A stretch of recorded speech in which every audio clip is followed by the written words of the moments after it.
Pangeran berlemak ini begitu ceroboh. Saat mencoba pusaka keluarga bencana terjadi, dia malah menghunus pedang itu ke perutnya sendiri. Maut nyaris menjemputnya, namun takdir berkata lain. Sesuatu dalam jiwanya bangkit. Nafsu makannya lenyap digantikan oleh rasa lapar akan kekuatan. Tubuh gempal itu kini dipaksa berlari tanpa henti. Di setiap celah istirahat ia tidak tidur melainkan menempa inti mana dalam dirinya. Siang dan malam melebur menjadi satu. Ayunan pedang kayunya menderu ribuan kali. Rasa lelah ia anggap angin lalu bahkan perintah instruktur pun tak mampu menghentikan kegilaannya. Lagi-lagi dan lagi, ia mengulanginya seperti orang yang kerasukan. Hujan badai menerjang telapak tangannya hancur berdarah hingga pedang kayunya pun menyerah dan patah. Namun dalam 1 bulan tekniknya telah mencapai kesempurnaan mutlak. Menatap tangan yang kini penuh kapalan itu sebuah senyum kepuasan terukir di wajahnya. Inilah bukti perjuangannya. Namun fisik manusia memiliki batas. Ia ambruk ditelan kegelapan, tapi tekadnya membaja latihan terus berlanjut hingga lemak di tubuhnya lenyap tak berbekas. Sang guru pedang pun terbelalak tak percaya teknik berpedang dan aliran mananya kini berada di tingkat yang mengerikan. Pertanyaannya, keajaiban apa yang merubah babi pemalas ini menjadi seorang ksatria? Rahasianya terkuak, tubuhnya kini menjadi wadah bagi jiwa pedang pusaka itu. Dan ini adalah kisah legendaris dari sudut pandang sang pedang suci yang terlahir kembali. Selama ratusan tahun ia telah digenggam oleh tangan-tangan legenda menjadi saksi sejarah dunia. Namun hanya satu jiwa yang mampu menggetarkan hatinya. Seorang pahlawan agung bernama Leon Berg. Meski lahir sebagai petani jelata, tekad bajanya mengantarkannya pada gelar Santo Pedang Semua Berkat. Tarian mautnya bersama pedang agung ini. Walau telah berpindah ribuan tangan bagi sang pedang Leon Berg, bukanlah Tuan melainkan satu-satunya sahabat sejati dalam keabadian. Mereka menjelajah benua demi benua, menghabiskan puluhan tahun membasmi kegelapan dan menyucikan dunia ini bersama-sama. Hingga takdir membawa mereka pada pertarungan terakhir. Melawan sang mimpi buruk naga putih dari pegunungan beku, monster bersisik perak itu adalah bencana alam.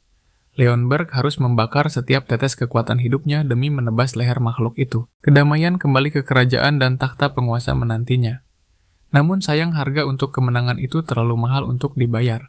Saat dunia akhirnya kembali tersenyum dalam damai, sang pedang pun akhirnya tertidur beristirahat setelah berabad-abad bermandi darah para monster. Ia diwariskan dalam garis darah Leon Berg. Namun tak satu pun penerus mampu mengisi lubang menganga di hatinya yang ditinggalkan oleh sahabat tercintanya. Generasi demi generasi berlalu, kualitas para pangeran justru merosot tajam. Mereka lemah, menyedihkan, dan tanpa semangat juang. Dan puncak dari segala kekecewaan itu jatuh pada seorang pemuda gemuk yang benar-benar tidak berguna. Saat pangeran gempal itu mencoba mengayunkan hak warisnya, sang pedang pun tersentak kaget. Babi ini benar-benar bocah. Kurang ajar, pikirnya. Dia sama sekali buta tentang seni berpedang. Dengan cepat sang pedang memindai statusnya. Jendela sistem pun muncul menelanjangi semua aib bocah itu. Namanya Idrian Leon Berg. Bocah 16 tahun yang saking gemuknya, kekuatannya terkebiri hingga 7 kali lipat, sungguh memalukan. Singkatnya, seluruh atributnya hanya berteriak satu hal, bahwa dia adalah sampah. Tak berguna dengan stamina setipis tisu.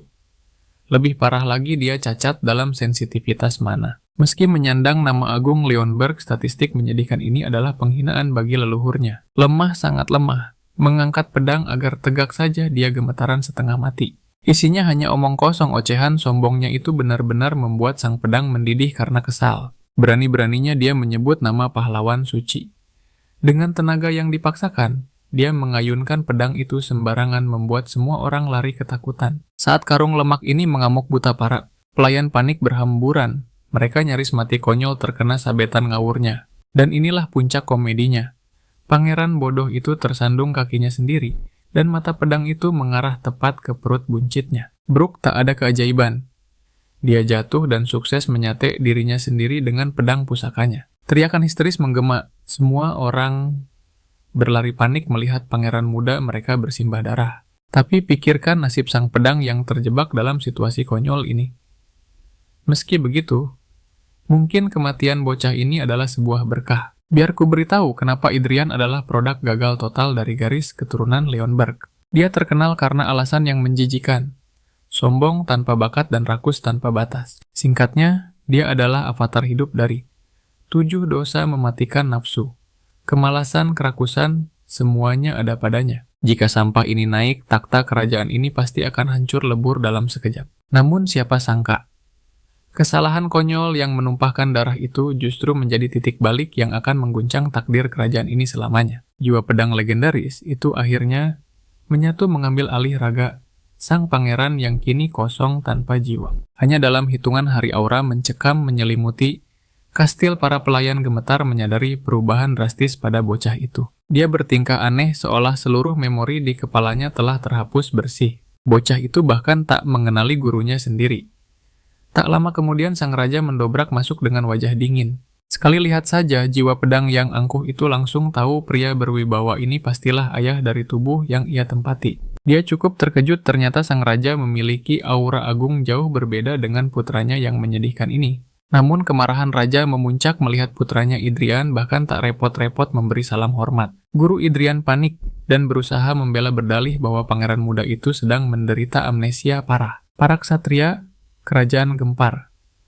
Mereka segera memanggil tabib terbaik untuk memeriksa kewarasan sang pangeran. Tabib itu memeriksa dengan teliti, namun akhirnya menggeleng fisik bocah itu sehat walafiat tanpa cacat otak sedikit pun. Meski begitu, sang tabib menduga ada guncangan batin dahsyat yang mungkin menjadi penyebab hilangnya ingatan itu. Raja menyipitkan mata, keraguan terpancar jelas, dan Idrian bisa merasakan tatapan tajam yang mulia menusuk jiwanya. Dengan suara berat, Raja menegaskan bahwa melupakan dosa bukan berarti kesalahan masa lalu Idrian terhapus begitu saja. Jika ingatan itu hilang, artinya semua pelajaran hidup yang berharga juga ikut lenyap tak berbekas. Hanya membayangkan hal itu saja membuat darah raja mendidih. Mengetahui perkembangan putranya kembali ke titik nol adalah sebuah aib besar. Setelah melontarkan kata-kata pedas tentang betapa menyedihkannya putranya yang mulia pergi dengan jubah berkibar. Sementara itu Idrian, atau lebih tepatnya pedang agung di dalam tubuhnya, merasa harga dirinya terinjak-injak. Ini membuatnya bertanya-tanya, seberapa hancur moral bocah asli ini sampai reputasinya seburuk sampah. Untungnya masih ada satu malaikat sang ratu yang memuja putranya yang tak berguna ini bagaikan permata.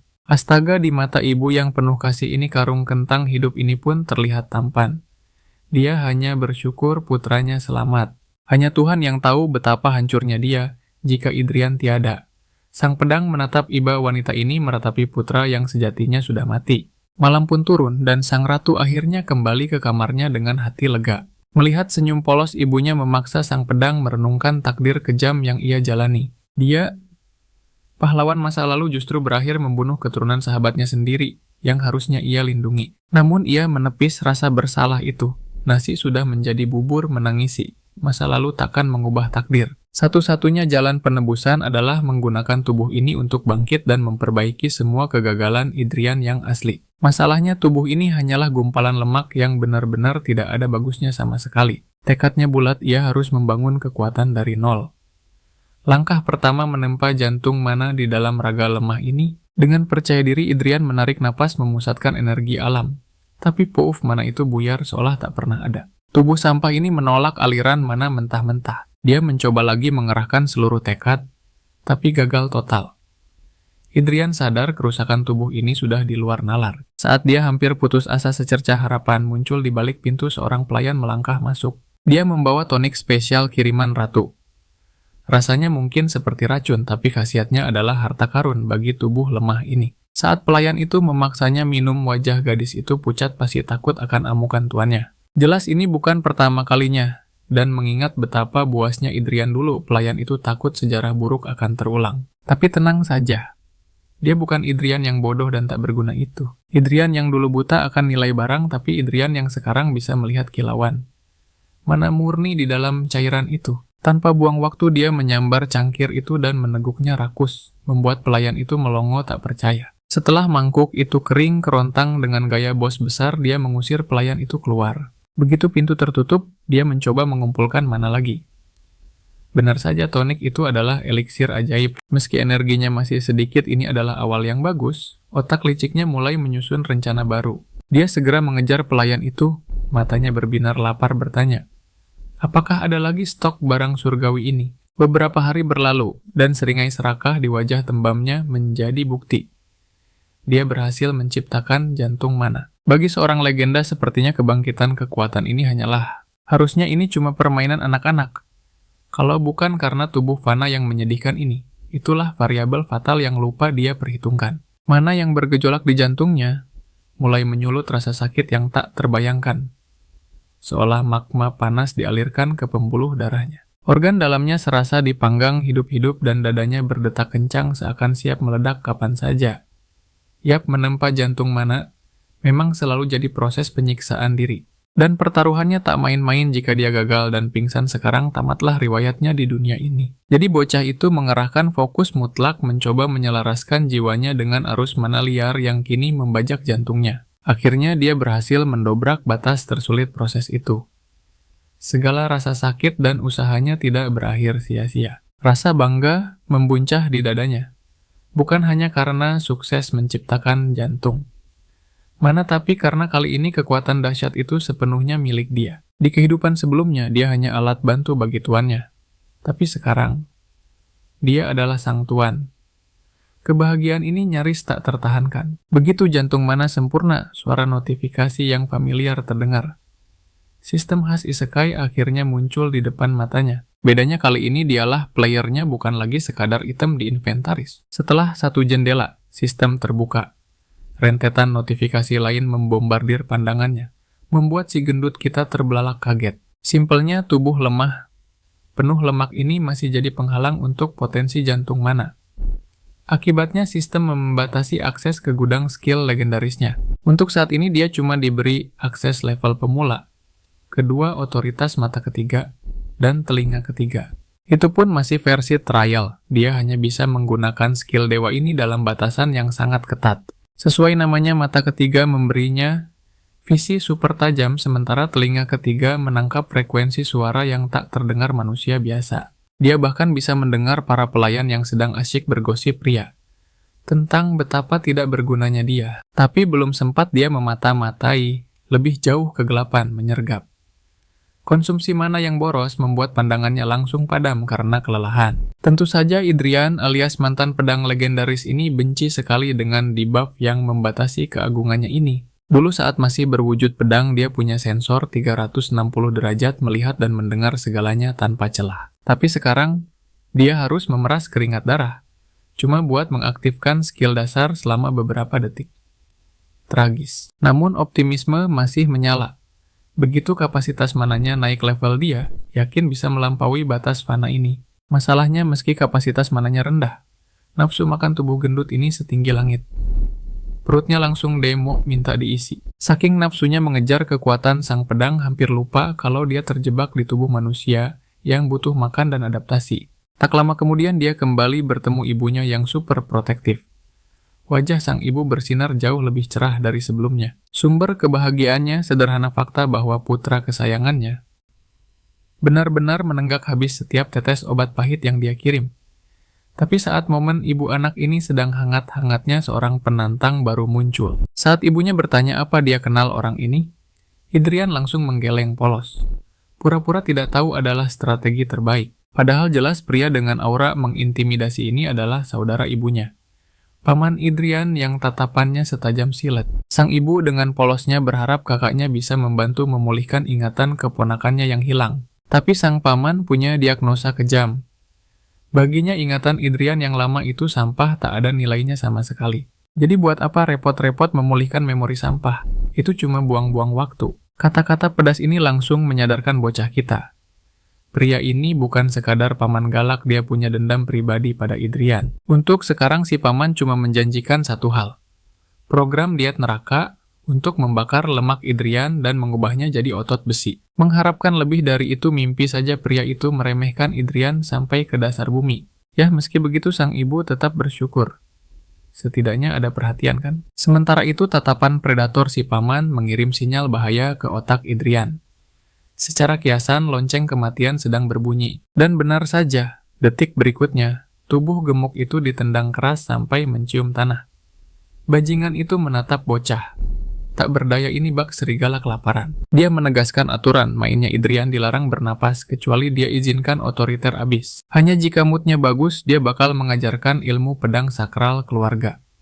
Hadiah yang terdengar elit bukan. Tentu saja ini bikin si gendut kita emosi tingkat dewa. Bayangkan, dia adalah pencipta asli gaya pedang itu di kehidupan lalu. Dan sekarang keturunannya yang sombong mau mengajarinya. Lancang sekali. Dengan api amarah di matanya Idrian bangkit. Dia bersumpah dalam 6 bulan dia akan memaksa pamannya berlutut mengakui kehebatannya. Taruhannya gila, jika gagal dia rela jadi boneka yang patuh pada semua perintah pamannya seumur hidup. Tapi jika dia menang, sang paman harus mengabulkan satu permintaan mutlak darinya. Mengira ini cuma bualan bocah. Manja pria paling arogan sedunia, itu langsung setuju. Tanpa tahu kalau Idrian sedang menyusun rencana licik di kepalanya. Walau mulutnya berkoar soal kemenangan, dia sadar tubuh gembul ini akan menjadi neraka baginya. Membungkus diri dengan aura, dia mulai lari gila-gilaan demi membakar tumpukan lemak membandel itu. Mendadak sang paman merasakan gejolak mana di tubuh Idrian yang menyentak seluruh saraf otaknya. Dia langsung memotong lari Idrian menuntut jawaban dengan tatapan tajam. Apa dia baru saja menciptakan jantung mana? Bocah kita jelas tak membuang momen emas ini untuk pamer berharap pamannya akan melongo kagum. Sang paman memang kecewa, berat tapi alasannya sungguh di luar dugaan kita semua. Dengan nada kesal, dia bertanya siapa orang bodoh yang menyarankannya membuat jantung mana. Pahitnya itu adalah teknik sampah yang hanya dipakai tentara bayaran kelas teri. Seketika mental juara bocah kita hancur lebur. Sialan, jadi semua latihan kerasnya selama ini hanyalah omong kosong tak berguna. Rasa percaya dirinya langsung kempes secepat perutnya yang lapar panik melanda saat mencerna ucapan pamannya. Tanpa basa-basi pamannya memamerkan kekuatan membentuk cincin mana dan menghantam Idrian telak. Satu serangan itu cukup untuk meremukan aliran mana yang sangat dibanggakan bocah kita. Ternyata rantai mana milik pamannya adalah musuh alami yang bisa menghancurkan aura dari jantung mana. Tak hanya itu, teknik rantai ini jauh lebih efisien, stabil, dan elegan untuk digunakan. Bahkan klan Kaun Eli yang fanatik pada jantung mana sudah punah 1 abad lalu. Tak ada lagi orang waras yang memakai teknik itu. Ditampar fakta brutal ini, Idrian terpaksa mundur ke perpustakaan untuk belajar teori dasar rantai mana. Inilah hukum dunia ini, para penyihir agung biasanya memanipulasi lingkaran mana. Sedangkan para ksatria menenun rantai mana. Peringkat mereka ditentukan dari jumlah rantai yang dikuasai. Mulai dari rantai tunggal, rantai ganda, terus naik hingga tingkatan legendaris pentachain. Setelah menyerap ilmu dunia baru ini, dia akhirnya mengakui kalau pamannya tidak sedang membual. Matanya menangkap kata kunci Altringen.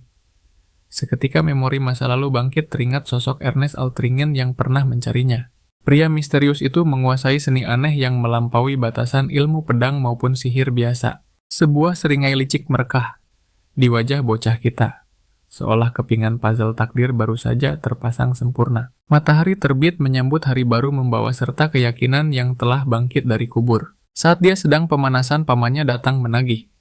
Apakah dia sudah membaca tumpukan buku semalam? Jika sudah, harusnya Idrian sadar betapa tololnya dia karena nekat membuat jantung mana. Tapi di luar dugaan, sang senior kepercayaan diri bocah kita pada tekniknya justru kembali menyala. Malah makin menjadi-jadi. Pamannya menatap tak percaya anak ini bebal atau memang cari mati. Idrian memilih bungkam dan membiarkan demonstrasi kekuatannya yang menjawab keraguan itu.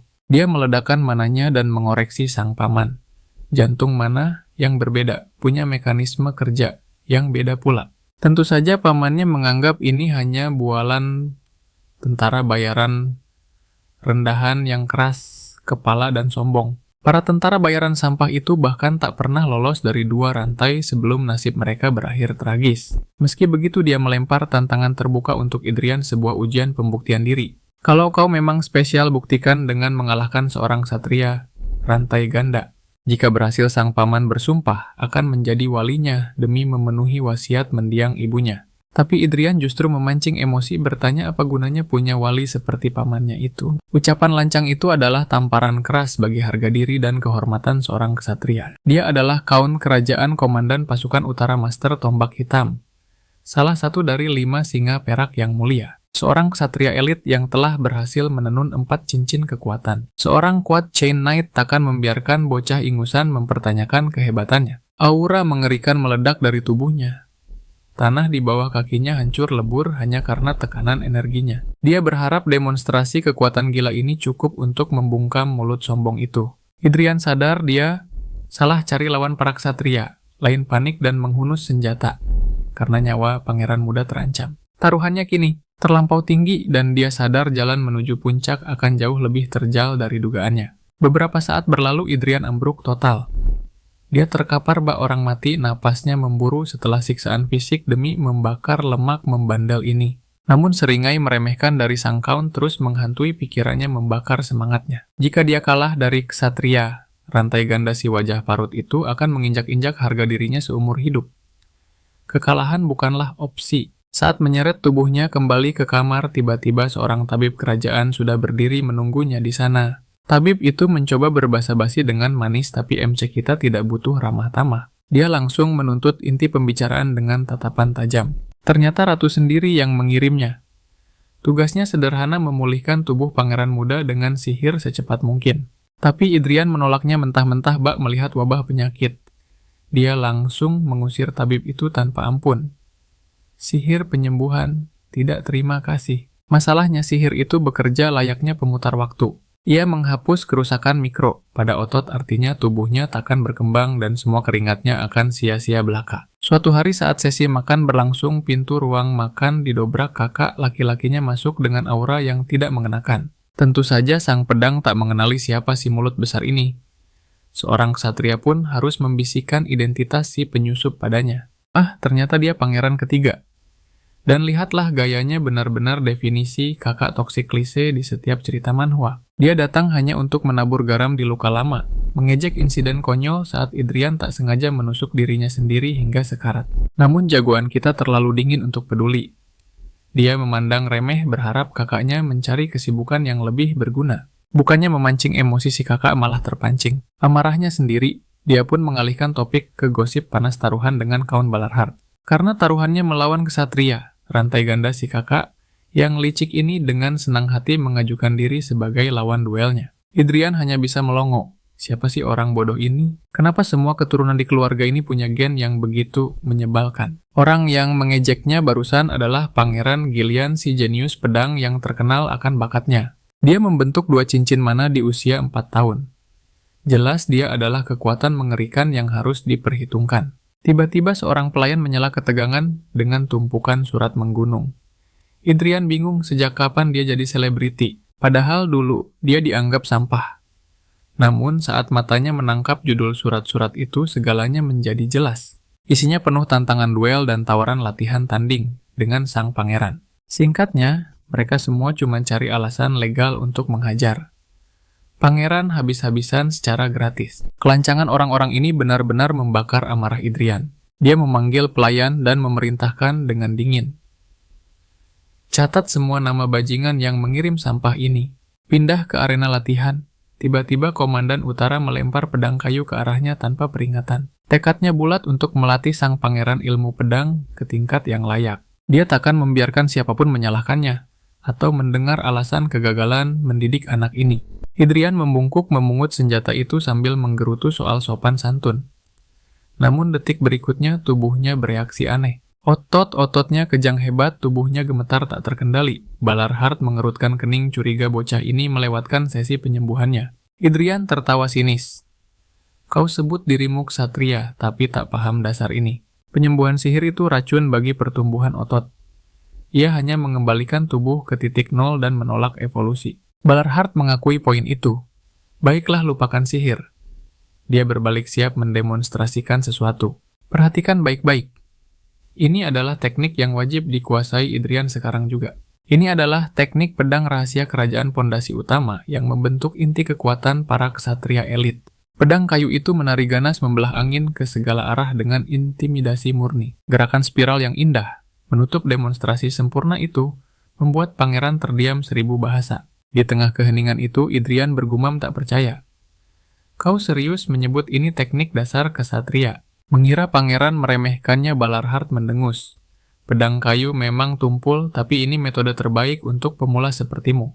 Tiba-tiba Idrian meledak dalam tawa. Dia terbahak-bahak tepat di depan wajah gurunya yang kebingungan.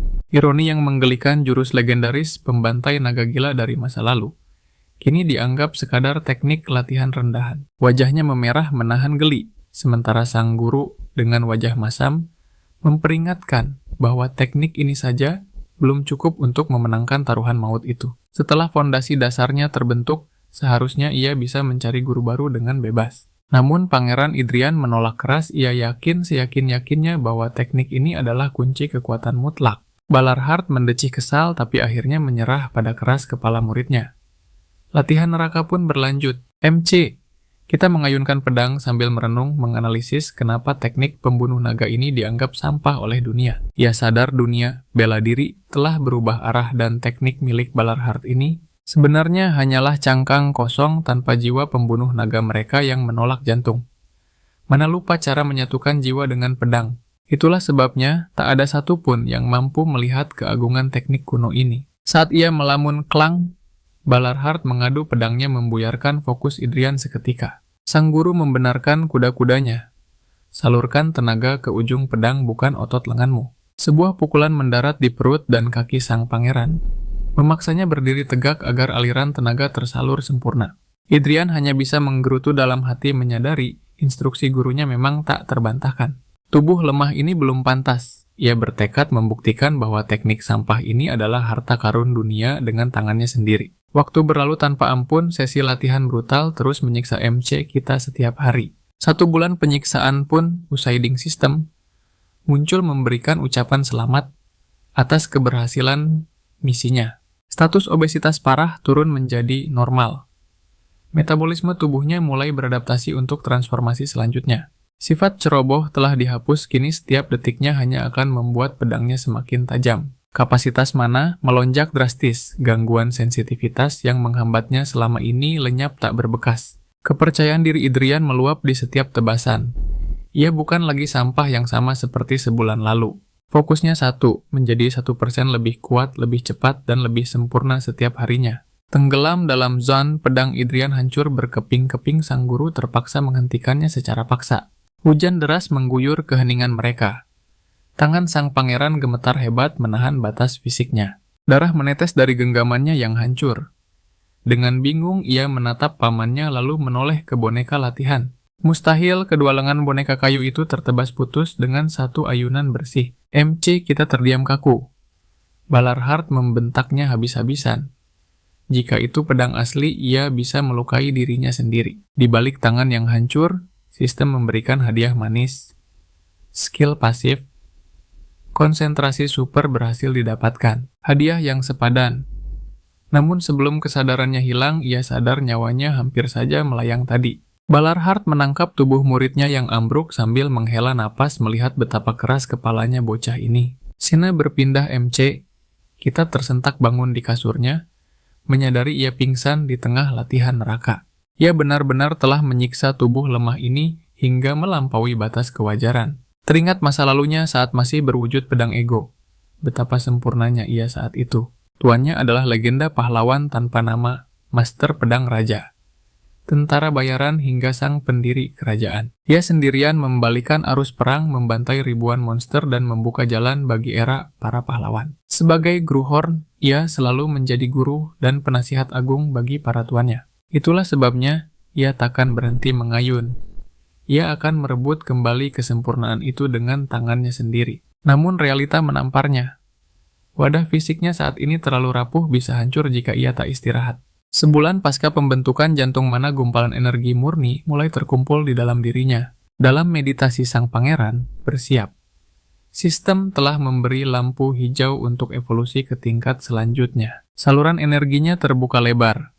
Ekspansi jantung mana dimulai mengizinkan akses kekuatan yang lebih besar. Otot dan tulangnya berderak beradaptasi menampung lonjakan energi dahsyat dari jantung barunya. Proses selesai, jantung mananya berdetak kencang. Ia menyambar pedang untuk menguji kekuatan baru level murid pedang. Dan lihatlah aura tipis mulai menyelimuti bilah pedangnya, gelombang energi yang nyata. Tahap fondasi telah sempurna dikuasai. Sesi berikutnya wajah Balarhart tampak serius. Rumor tentang taruhan besar itu telah menyebar ke seluruh penjuru kerajaan. Latihan diperberat 2 kali lipat, sang guru juga mendesak Adrian yang tak kunjung mencari lawan tanding yang layak. Satu nama pun terlintas di benaknya. Target yang sempurna, sang putra ketiga kekaisaran. Pangeran kita sadar diri melawan pengguna dua rantai mana sekarang sama saja dengan bunuh diri konyol. Karena itu target pertamanya adalah pengguna satu rantai. Dia pun melirik tajam ke arah Charles menagih hasil dari misi rahasianya. Sang satria tersenyum yakin memastikan bahwa surat tantangan duel telah disebar ke seluruh penjuru negeri sesuai perintah. Namun di balik kesetiaannya Charles cemas setengah mati. Untuk apa pangeran menantang begitu banyak orang berbahaya sekaligus? Jawabannya simpel. Semua lawan ini punya satu kesamaan dendam kesumat pada pangeran sampah yang sombong di masa lalu. Ini bukan sekadar latihan bagi mereka, tapi kesempatan emas untuk menghajar sang pangeran secara legal dan brutal. Tapi Adrian justru menyeringai tipis. Kebencian mereka yang meluap-luap adalah bagian dari strategi liciknya. Syaratnya cuma satu, pamannya yang garang harus jadi wasit jaminan mutlak agar tidak ada nyawa yang melayang sia-sia di arena. Bagi monster perang sekelas Balarhart, menjaga nyawa bocah-bocah ini tentu perkara enteng. Hari penghakiman pun tiba.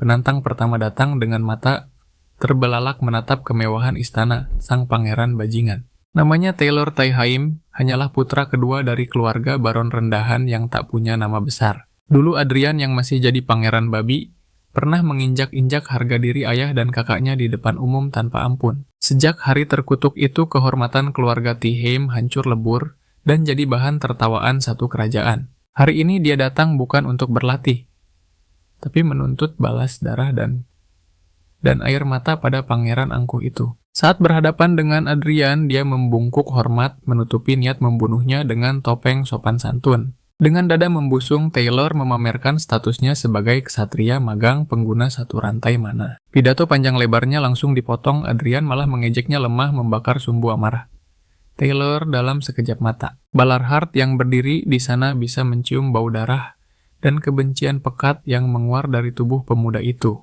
Sang komandan utara langsung membentak, menyuruhnya menahan nafsu membunuh sebelum aba-aba dimulai. Lucunya aura pembunuhnya langsung lenyap. Di depan idola perangnya, Taylor berubah drastis dari mesin pembunuh jadi fanboy yang gugup. Melihat karisma itu, Adrian pun mengakui dalam hati pamannya lah yang lebih pantas disebut pangeran sejati. Jauh beda dengan dirinya yang di masa lalu, cuma dikenal sebagai bocah bangsawan, manja, dan menyebalkan. Cukup basa-basinya. Kedua petarung kini mengambil kuda-kuda tatapan, mereka beradu tajam membelah udara yang menegang. Taylor tak mau menunggu auranya meledak, dia menerjang maju dengan senyum percaya diri untuk meremukkan sang pangeran. Pedangnya menyabet udara. Tapi di mata Adrian gerakan itu penuh celah fatal dan kesia-siaan yang memalukan. Tang! Dengan santai Adrian menangkis jantung mana miliknya berdenyut membuat sang ksatria magang terbelalak kaget. Taylor melompat mundur dengan panik. Bagaimana mungkin jantung mana bisa menahan kekuatan rantai mana? Teorinya tidak salah. Tapi ingat, Taylor cuma punya satu rantai yang menyedihkan. Perbedaan kekuatannya tipis. Bagi Adrian, benturan tadi cuma bikin tangannya sedikit kesemutan, tidak lebih. Tiba-tiba suara dengung aneh bergema dari pedang Adrian. Suara mistis yang bahkan membuat mata Balarhart membulat. Itu adalah tangisan pedang. Tak terima kenyataan, Taylor membuang akal sehatnya dan menyerang membabi buta lagi. Serangannya jauh lebih berat dan mematikan. Tapi pangeran kita berdiri kokoh bagai karang menahan hantamannya. Duel pecah. Logam beradu dengan logam memercikan bunga api saat keduanya saling dorong dan terpental mundur. Napas Adrian mulai berat. Disinilah kelemahan fatal jantung mana terlihat jelas dibandingkan cincin mana yang stabil. Satu bentrokan saja rasanya seperti membuat saluran mananya mau meledak dan berbalik menghancurkan tubuhnya dari dalam. Tapi lihat wajah Taylor yang frustrasi itu, Adrian menyeringai, mengejek mentalitas putra kedua yang penuh rasa iri dan keras kepala. Cukup main-mainnya. Adrian menarik napas menenggelamkan kesadarannya ke kedalaman terdalam jiwanya. Dia merapalkan mantra kuno. Pedang bukan sekadar senjata, tapi belahan jiwa yang harus dibangunkan dari tidur panjangnya. Mana tak berwarna kini bergejolak menerima kehendak sang tuan dan berubah warna menjadi aura yang mengerikan. Kehendak yang tertidur lama akhirnya bangkit. Sang pembantai naga telah kembali ke dunia ini. Ingatan pedang dan jantung mana bersatu.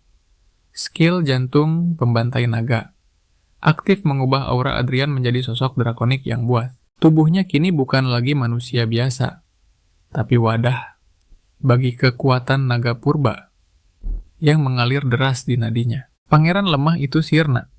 Yang berdiri di sana kini adalah perwujudan dewa kematian yang diselimuti aura merah darah yang pekat. Nyali Taylor ciut seketika hanya dengan melihatnya. Balarhart berteriak panik memerintahkan duel dihentikan sebelum terlambat. Tapi telinga Adrian sudah tuli. Dengan mata menyala, pangeran kejam itu melesat maju untuk mencabik-cabik mangsanya. Dalam bayangan masa lalu terungkap sebuah janji darah.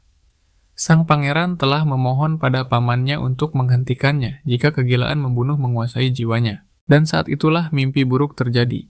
Sang komandan utara harus turun tangan sendiri, melepaskan teknik penghancur yang menghantam pangeran tanpa ampun. Tubuh pangeran terhempas menghancurkan dinding, namun setidaknya Balarhart berhasil mencegah tragedi itu tepat pada detik terakhir. Seketika itu juga para ksatria lain mengepung dari segala penjuru siap menghunuskan pedang untuk menangkap sang komandan. Di mata mereka serangan mematikan itu tak lain adalah percobaan pembunuhan terhadap pangeran, sebuah dosa besar yang tak terampuni. Namun pangeran kita bangkit dengan sisa tenaganya, membentak mereka semua agar tidak menyentuh gurunya. Ia menegaskan bahwa dialah yang memerintahkan Balarhart bertindak. Hanya saja ia tak menyangka pamannya akan benar-benar menghajarnya hingga pingsan seperti binatang buas. Pangeran sempat tak sadarkan diri, dan saat matanya terbuka, jantung mana di dadanya berdegup kencang akibat dampak benturan itu. Pamannya benar-benar monster gila, dengan kekuatan di luar nalar. Satu serangan saja membuat aliran mana berbalik dan memaksanya tidur paksa. Untungnya tubuhnya baik-baik saja tanpa efek samping. Jadi ini harga yang pantas karena pada akhirnya kemenangan ada di tangannya. Saat pangeran sedang tertawa, puas aura berat mendekat. Guru sekaligus pamannya datang membawa topik yang sangat serius. Tatapannya tajam menyoroti gaya berpedang pangeran tadi. Ia bersumpah tak pernah mengajarkan ilmu pedang semacam itu padanya. Dengan tenang pangeran menjawab, ia telah menyelami esensi pedang itu dan menyatukan jiwanya dengan senjata tersebut. Yang membuat bulu kuduk pamannya berdiri adalah niat membunuh yang memancar bak dewa kematian. Padahal pangeran belum pernah turun ke medan perang nyata. Inti dari jiwanya seolah berlumuran darah memancarkan aroma haus darah yang begitu pekat. Balarhart tak bisa menyangkal fakta itu. Pangeran terkejut, ia pikir akan mendapat ceramah moral murahan tentang kebaikan. Namun komandan utara itu justru menyeringai menegaskan bahwa seorang prajurit sejati menempuh jalan kemenangan dengan cara apapun. Meski setuju dengan kekejaman itu, ia tetap mempermasalahkan nafsu darah Idrian yang seperti pedang bermata dua. Tak bisa membedakan kawan atau lawan. Pangeran membela diri bersikeras bahwa ia sedang berusaha keras mengendalikan kelemahan fatal tersebut. Sang paman menatap penuh minat pada perkembangan keponakannya. Apakah pangeran akan menguasai kekuatannya? Atau justru ditelan oleh iblis dalam dirinya? 3 hari berlalu dalam kilatan pedang dan kini Taylor berdiri dengan kepala tertunduk dalam kekalahan telak. Sementara pangeran kita dengan santai berterima kasih atas bantuannya sebagai samsak hidup selama beberapa hari ini. Kasihan sekali Taylor gagal membalas dendam dan pangeran kita bahkan mengejeknya karena gagal mendapatkan apa yang ia impikan. Idrian menjentikan jari, menyuruh pelayan membawakan hadiah khusus yang telah disiapkan untuk keluarga Telheim. Ia sadar pangeran sombong di masa lalu adalah sampah masyarakat. Meski hadiah ini tak sebanding, setidaknya ini langkah awal penebusan dosa pada keluarga mereka. Taylor hanya bisa melongo, bingung setengah mati melihat perubahan drastis kepribadian pangeran bajingan di hadapannya. Sambil menyuruhnya pergi, pangeran menggerutu dalam hati betapa merepotkannya membereskan kekacauan yang dibuat oleh pemilik tubuh asli ini. Berita tentang sesi penyiksaan alias latih tanding pangeran itu menyebar secepat wabah ke seluruh penjuru kerajaan. Orang-orang bersorak, berharap para ksatria menghajar habis-habisan dan memberi pelajaran pada pangeran lemah itu. Mereka membayangkan pangeran pertama merangkak kesakitan. Namun anehnya, tak ada satupun kabar tentang penderitaan Idrian yang terdengar. Sebaliknya para ksatria yang kembali justru wajahnya berseri-seri membawa kesan positif tentang pangeran kita. Mereka memuji pangeran pertama setinggi langit sebagai pria budiman yang murah hati. Perubahan ini begitu tidak masuk akal. Hingga warga biasa curiga para ksatria. Itu telah dicuci otak oleh sihir keluarga kerajaan agar tutup mulut. Lucunya saat rumor konyol ini sampai ke telinga, pangeran pembuluh darah di kepalanya nyaris pecah karena emosi. Satu-satunya alasan para ksatria itu bungkam adalah karena harga diri mereka hancur lebur setelah kalah telak dalam duel. Hadrian mendengus, kesal, menganggap para bangsawan penggosip itu benar-benar makhluk tak berguna yang menyebalkan. Tapi pamannya justru tertawa, mengejek mengingatkan bahwa Hadrian sendiri juga sangat cocok dengan deskripsi bangsawan menyebalkan itu. Muak dengan semua ini, pangeran menatap lawan barunya dengan senyum mematikan, mengancamnya secara halus untuk menyebarkan hasil kekalahan mereka nanti. Pangeran berharap ini akan membungkam para pembenci. Namun takdir berkata lain, keesokan harinya rumor yang lebih gila justru meledak. Kali ini publik menuduh Pangeran Gemuk itu menyuap lawan dan merekayasa pertandingan demi menyelamatkan wajahnya sendiri. Orang ini benar-benar magnet kesialan. Ia memilih masa bodoh dan tidak mempedulikan omongan sampah para bangsawan. Ia melampiaskan seluruh amarahnya ke dalam latihan. Setiap ayunan pedangnya menjadi lebih buas membelah angin dengan mana yang membara bak api neraka. Jantung mananya bergemuruh penuh semangat saat ia menoleh ke arah Karls menanyakan sisa mangsa, maksudnya rekan latih tanding berikutnya. Sang ksatria pengawal menjelaskan dengan hormat bahwa hari ini ia akan berhadapan dengan lawan terakhir. Pangeran pertama sudah terlalu kuat untuk ksatria magang, tapi Karls meyakinkan bahwa lawan kali ini berbeda. Ini adalah ksatria sejati yang telah menyatu dengan pedangnya. Ksatria ini tak puas hanya dengan teknik keluarganya. Dia haus kekuatan dan menjadi elit yang masuk ordo demi mengasah pedangnya. Deskripsi yang sempurna untuk momen kedatangan sang primadona Arwen Kirgian. Wanita itu melangkah masuk ke arena bagi ksatria.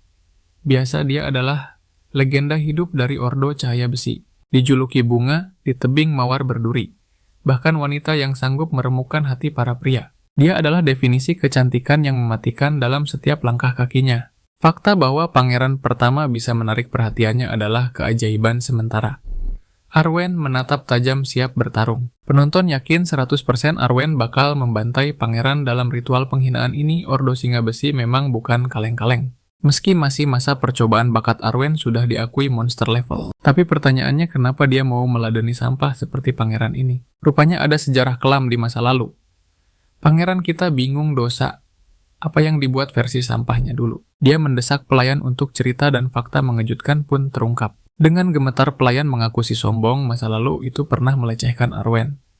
Pantas saja dia mau menghajar pangeran habis-habisan karena dendam kesumat. Hadrian mual mendengar kelakuan bejat dirinya di masa lalu. Benar-benar tak tertolong si gendut itu berani menyentuh Arwen dan menganggap ksatria itu properti pribadinya, egonya terluka parah. Pangeran bodoh itu mengamuk dan menyebut Arwen jelek. Cerita yang sangat pas untuk interaksi bajingan dengan ksatria terhormat.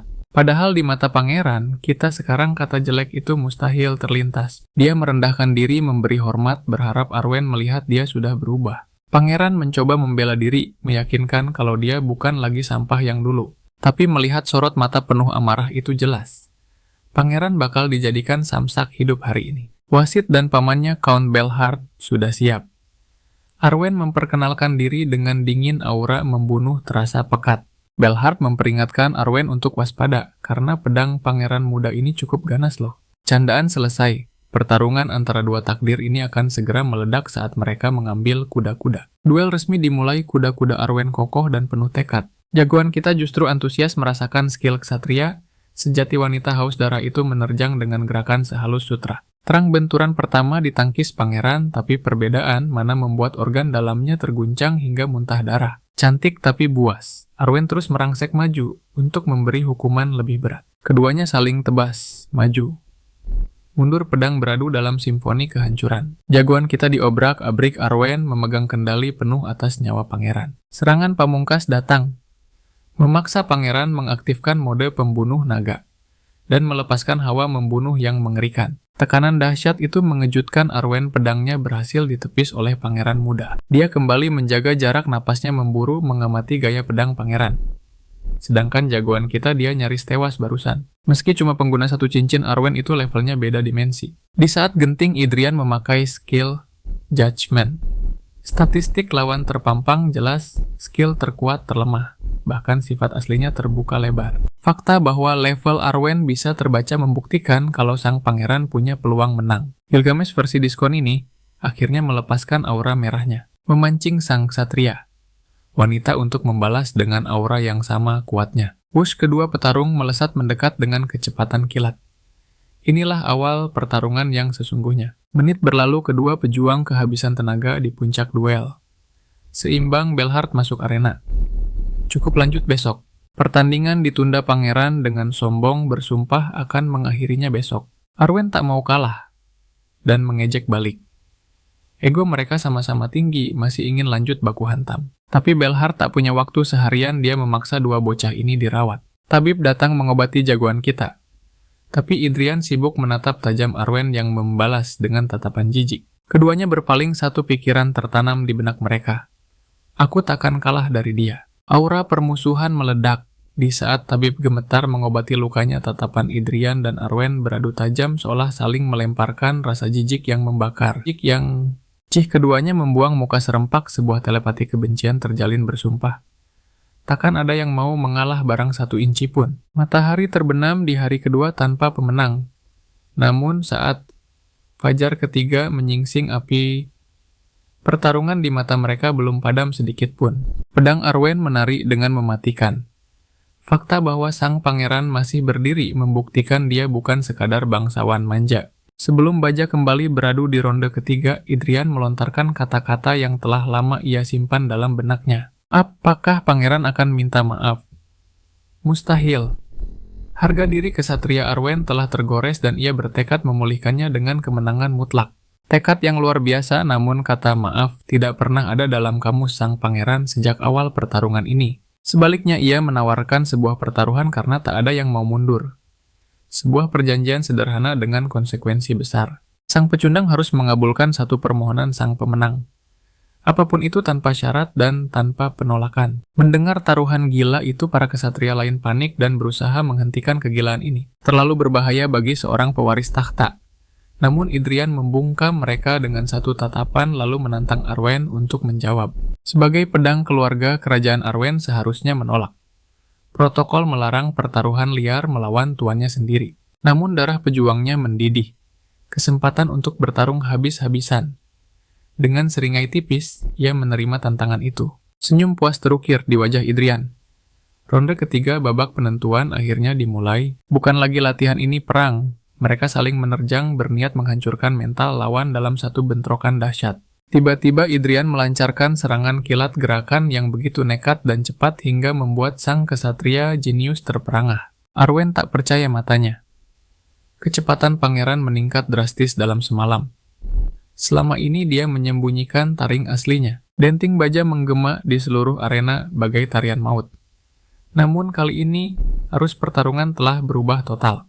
Pangeran Idrian mendominasi bak dewa perang. Ia mendesak Arwen mundur, bahkan ujung pedangnya berhasil menggores pipi sang gadis. Tak memberi ampun, sang pangeran melesat masuk ke celah pertahanan, menyiapkan satu serangan terakhir untuk mengakhiri segalanya. Terlambat, ayunan pedang Idrian jauh lebih cepat daripada mata yang bisa mengikuti apalagi menangkisnya. Kraak, satu pedang hancur berkeping-keping di udara. Sang kesatria jatuh berlutut sementara keheningan menyelimuti penonton yang terpukau. Arwen terpaku dalam penyangkalan sementara. Pangeran Idrian berdiri tegak mengklaim kemenangan mutlak atas Arwen Kirgian. Dan hadiah kemenangannya, Pangeran Idrian Leonberg menginginkan dirinya. Tapi tunggu, jangan berpikir yang aneh-aneh dulu. Tenang saja, mari kita lihat dari sudut pandang Karls, pengawal setia pangeran pertama yang menyaksikan semuanya. Tugasnya biasanya mudah. Meski pangeran terkenal arogan, dia jarang membuat masalah.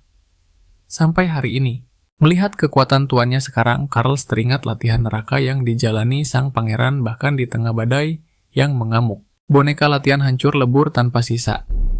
Saat itu Karls melihat rasa lapar akan pertempuran yang membara di mata sang pangeran. Detik itulah ia sadar. Idrian bukan bangsawan biasa. Dia ditakdirkan untuk mengguncang dunia. Kembali ke masa kini, wajah para penjaga pucat pasi memiliki seorang kesatria wanita. Itu skandal yang mengerikan. Dengan suara gemetar, Arwen bertanya, Apakah itu yang benar-benar Anda inginkan, Yang Mulia? Sang MC membenarkan baginya Arwen saat ini hanyalah magang lemah yang bahkan tak bisa mengalahkan pangeran sampah sepertinya. Karena itulah ia tak butuh tubuhnya, melainkan potensi tersembunyi yang tertidur dalam jiwa kesatria bernama Arwen Kirgian. Syukurlah penjelasan itu melenyapkan pikiran kotor semua orang dan membuat Arwen terbelalak kaget. Idrian menegaskan niatnya, ia menginginkan pedang yang setia seorang kesatria sejati, yang menjadi miliknya seorang. Bukan penjaga yang terikat tugas kerajaan semata, tapi perisai yang akan berdiri di sampingnya dalam badai maupun api.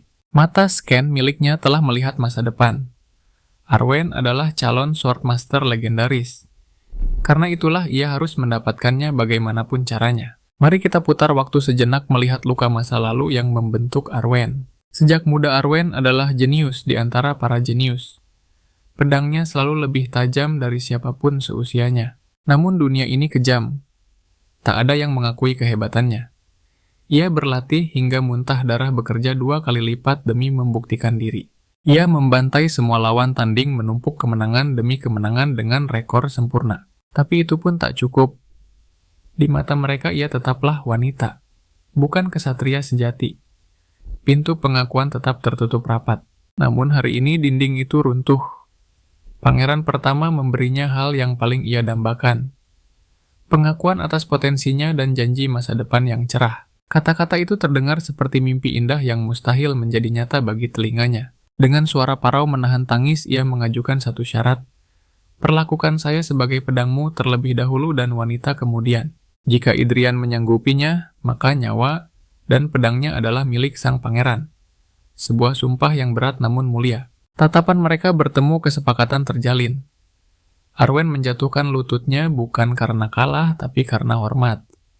Ia bersumpah setia seumur hidup kepada Idrian Leonberg. Ribuan pasang mata terpaku terhipnotis oleh aura sakral yang menyelimuti peristiwa itu. Demi menjawab loyalitas itu, sang pangeran pertama mengangkat pedangnya, memberikan penghormatan tertinggi seorang kesatria sejati. Sumpah suci ini membangkitkan ingatan akan adegan legendaris Game of Thrones saat Jaime menganugerahkan gelar kesatria pada Brienne of Tarth. Adegan berpindah drastis menampilkan Arwen yang kini berlatih gila-gilaan tanpa kenal lelah. Namun rekan-rekan kesatrianya menatap sinis, tak habis pikir ia sudi bertekuk lutut pada pangeran sampah macam itu. Lidah-lidah berbisa mulai mendesis menebar fitnah keji bahwa Arwen hanyalah simpanan sang pangeran dan gelar kesatria.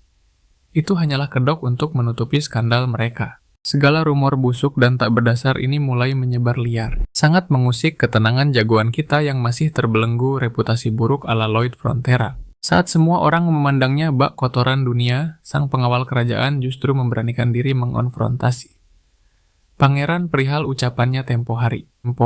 Di penghujung duel itu, Idrian telah bersabda bahwa ia tak butuh pedang yang melindunginya hanya karena terikat tugas negara. Kalimat tajam itu rupanya menghunjam telak ke dalam ego dan hati Karles. Meski begitu, MC kita tetap batu karang teguh pada prinsip yang telah ia ucapkan. Sebab logikanya jika istana memerintahkan Karles pindah, tugas ia pasti akan patuh dan meninggalkan pangeran demi setia pada mahkota. Untuk meredakan ketegangan, Idrian berkata, Karles boleh saja mengucap sumpah setia personal layaknya Arwen jika ia mau. Dengan tatapan penuh harap dan ketulusan, pengawal itu bertanya, apakah pangeran sudi menerima sumpah darinya? Namun plot twist, jagoan kita menolaknya mentah-mentah, karena ia tak merasa Karles cukup menarik atau layak untuk ia bimbing.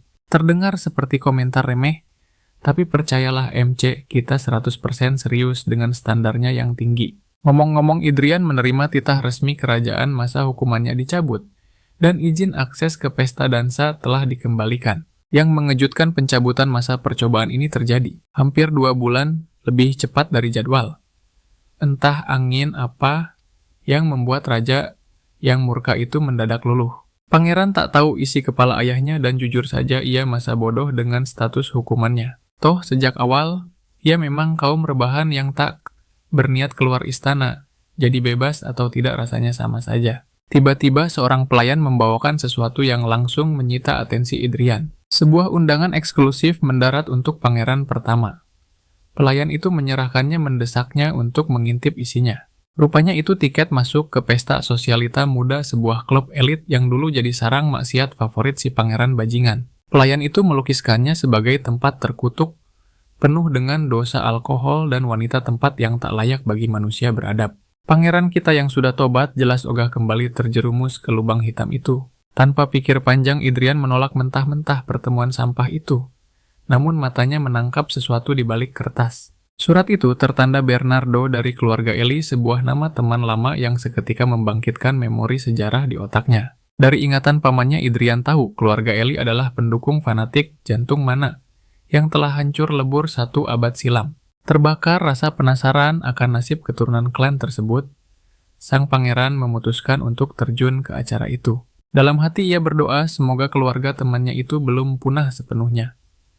4 bulan pasca merasuki tubuh Idrian, transformasi besar terjadi. Ia telah memanggil penjahit khusus untuk merancang busana yang membalut tubuh barunya dengan desain minimalis, namun memancarkan aura keagungan yang memukau. Lihatlah, lemak-lemak itu telah sirna, kini ia berdiri gagah bak model papan atas, bukan lagi bola bowling berjalan.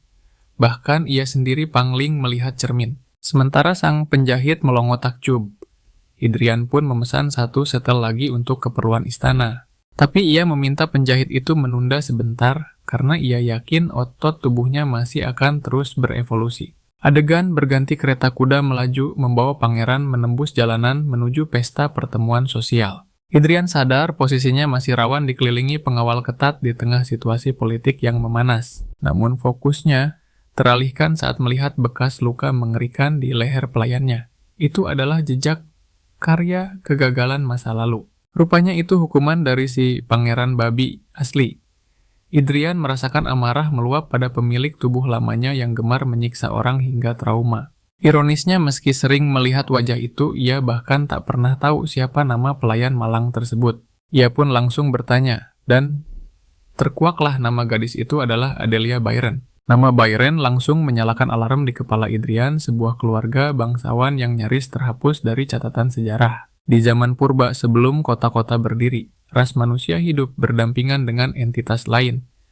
Namun manusia yang lemah kala itu hanyalah mangsa yang dijarah dan dibantai. Namun tibalah sebuah era baru, di mana umat manusia bangkit menjadi penentu takdir mereka sendiri. Mereka mematahkan belenggu dan bertahta sebagai penguasa terkuat di benua ini. Di puncak kekuasaan itu berdirilah 5 sosok legendaris yang dikenal di seluruh penjuru dunia sebagai 5 elektor. Salah satu dari pahlawan agung itu adalah sang dewi perang wanita yang menggenggam pedang iblis Gruhorn, menatap remeh lautan monster raksasa di hadapannya. Pikirannya melayang jauh, bertanya-tanya takdir macam apa yang menantinya. Dan pedang setianya saat perang abadi ini akhirnya usai. Tanpa ragu, ia menerjang ke dalam badai pertempuran. Dalam satu kilatan cahaya kepala, Eda sang raja raksasa terpisah dari tubuhnya. Kematian itu mengakhiri era penindasan. Namanya pun terukir abadi dalam sejarah dengan julukan yang menggetarkan jiwa. Sang Markis Pedang Berdarah Besi Agnes Byron. Namun jangan tertipu keanggunannya. Dia adalah satu-satunya pahlawan yang membantai monster sambil memuntahkan sumpah serapah tanpa henti. Mulutnya lebih tajam dari pedangnya. Ia merangkai kata-kata kotor menjadi kombinasi, mematikan menyemburkannya lebih cepat daripada rap god saat konser. Bahkan roh pedang Gruhorn pun kena mental. Trauma masa lalu bangkit kembali saat melihat keturunan wanita itu. Kini duduk santai tepat di depan matanya. Ia tak habis pikir bagaimana bisa keluarga Byron yang begitu agung kini jatuh begitu rendah hingga menjadi bangsawan kelas teri. Lamunan itu buyar seketika. Karls memberi hormat, mengabarkan bahwa kereta kuda mereka akhirnya tiba di tujuan. Sang pangeran melangkah turun dengan aura misterius. Rencana rahasianya untuk menemui Adelia nanti sukses membuat para pelayan dan pengawal kebingungan setengah mati. Di luar, seorang pria berambut perak menyambut dengan senyum lebar. Inilah Bernardo dari keluarga Eli menyapa sahabat lamanya dengan penuh drama. Ia membungkuk hormat, mengungkapkan rasa terima kasih yang mendalam kepada pangeran atas transformasi ajaib yang terjadi. Namun mata elang Idrian menangkap sesuatu. Sebuah detail kecil yang tak luput dari perhatian memancing rasa penasaran Bernardo. Dengan senyum penuh arti pangeran, kita meyakinkan bahwa kedatangannya adalah takdir yang tepat. Karena malam ini akan menjadi pertunjukan yang sangat menghibur. Pindah lokasi, mereka kini berada di dalam klub malam Sarang Dosa. Tempat para bangsawan muda mabuk dan bertingkah liar tanpa aturan. Pesta semakin gila, tapi Bernardo terheran-heran. Mana si pangeran bajingan yang biasanya mabuk dan menggoda wanita Idrian kini duduk diam bagai patung es. Atmosfer di sekitar Idrian berubah drastis, aura yang ia pancarkan begitu dingin dan menekan jauh berbeda dari masa lalu. Tiba-tiba seorang pemabuk lancang mulai mengoceh soal Arwen. Namun Idrian tetap membisu, matanya menatap tajam tanpa emosi sedikit pun. Gosip murahan menyebar, para pria. Hidung belang itu mulai berfantasi liar membayangkan tubuh Arwen di balik baju zirahnya dengan pikiran kotor mereka. Dengan nada sedingin kutub utara, Idrian melontarkan satu pertanyaan aneh kepada pria itu. "Hei, apa kau punya saudara kandung?" Pria itu mengangguk, bangga punya adik laki-laki. Mendengarnya, pangeran kita menghela napas lega. Tapi tunggu, kenapa dia lega? Karena itu artinya dia bebas menghabisi bajingan ini. Buaak. Satu bogem mentah mendarat telak menerbangkan tubuh pria. Itu melintasi ruangan. Keheningan mencekam menyelimuti ruangan, musik berhenti, tawa mati. Semua orang, termasuk Bernardo, membeku dalam teror murni. Idrian tersenyum puas, karena korbannya punya adik. Ia bisa menghancurkan masa depan pria ini tanpa perlu khawatir memutus garis keturunan keluarganya. Jeritan pilu memecah malam. Sementara pangeran kita yang agung dengan dingin bersabda, "Selamat adikmu baru saja naik pangkat jadi pewaris tunggal." Pukulan demi pukulan menghujam tanpa ampun.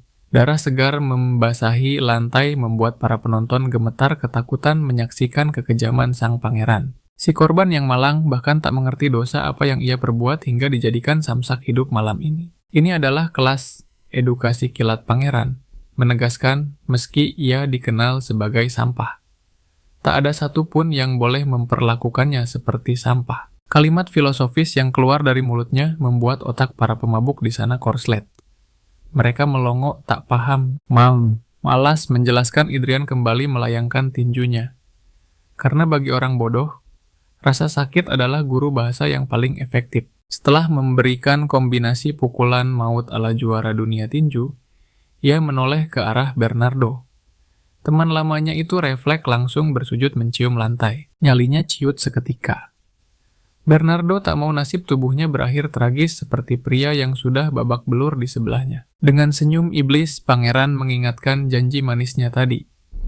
Bukankah sudah kubilang malam ini akan sangat menghibur? Meski otak Bernardo masih loading, memproses situasi tubuhnya bergerak, otomatis menerima perintah untuk memanggil kesatria kerajaan. Wush, ia melesat secepat roket keluar ruangan. Sementara sisa tamu undangan hanya bisa menelan ludah menatap horor pada sang pangeran. "Para wanita keluar sekarang," perintah Idrian. Namun gerakannya terhenti saat melihat seorang pengecut mencoba kabur. Tikus kecil itu mencoba menyelinap pergi. Sayang sekali radar Idrian terlalu tajam untuk dikelabui. "Kau boleh pergi," ucap Idrian santai. "Asalkan kau rela menyerahkan bijimu untuk kuhancurkan seperti temanmu tadi." Ancaman itu sukses membuat selangkangan semua pria di sana ngilu. Itu adalah teror psikologis terburuk bagi setiap laki-laki di muka bumi. Idrian membongkar dosa mereka menolak berlutut pada calon raja, menghina kehormatannya, dan meludahi nama baik ksatria setianya. Untuk membalas penghinaan terhadap darah bangsawan ini, ia telah menyiapkan kejutan spesial. Pintu terbanting terbuka. Karl sang pengawal setia masuk dan meneriakkan vonis mati bagi mereka semua. Pengkhianat. Dengan satu jentikan jari pasukan pengawal kerajaan menyerbu masuk pesta pora itu pun berubah menjadi ajang penangkapan massal yang brutal namun memuaskan. Idrian dengan seringai iblis memberikan titah memastikan tak ada satupun pendosa yang lolos dari jerat hukumannya. Pasca insiden itu, sang pangeran langsung diseret menghadap raja, dituduh kembali menyulut api kekacauan dengan aksi gilanya. 14 anak bangsawan telah dijebloskan ke penjara atas dosa-dosa mereka yang tak terhitung jumlahnya. Murka sang raja meledak, putranya dianggap menyalahgunakan otoritas kerajaan untuk menindas keluarga para korban tersebut. Namun dengan 14 keluarga bangsawan yang terlibat badai politik dahsyat kini mengancam takhta raja. Idrian yang paham betul isi kepala ayahnya menekan titik lemah itu.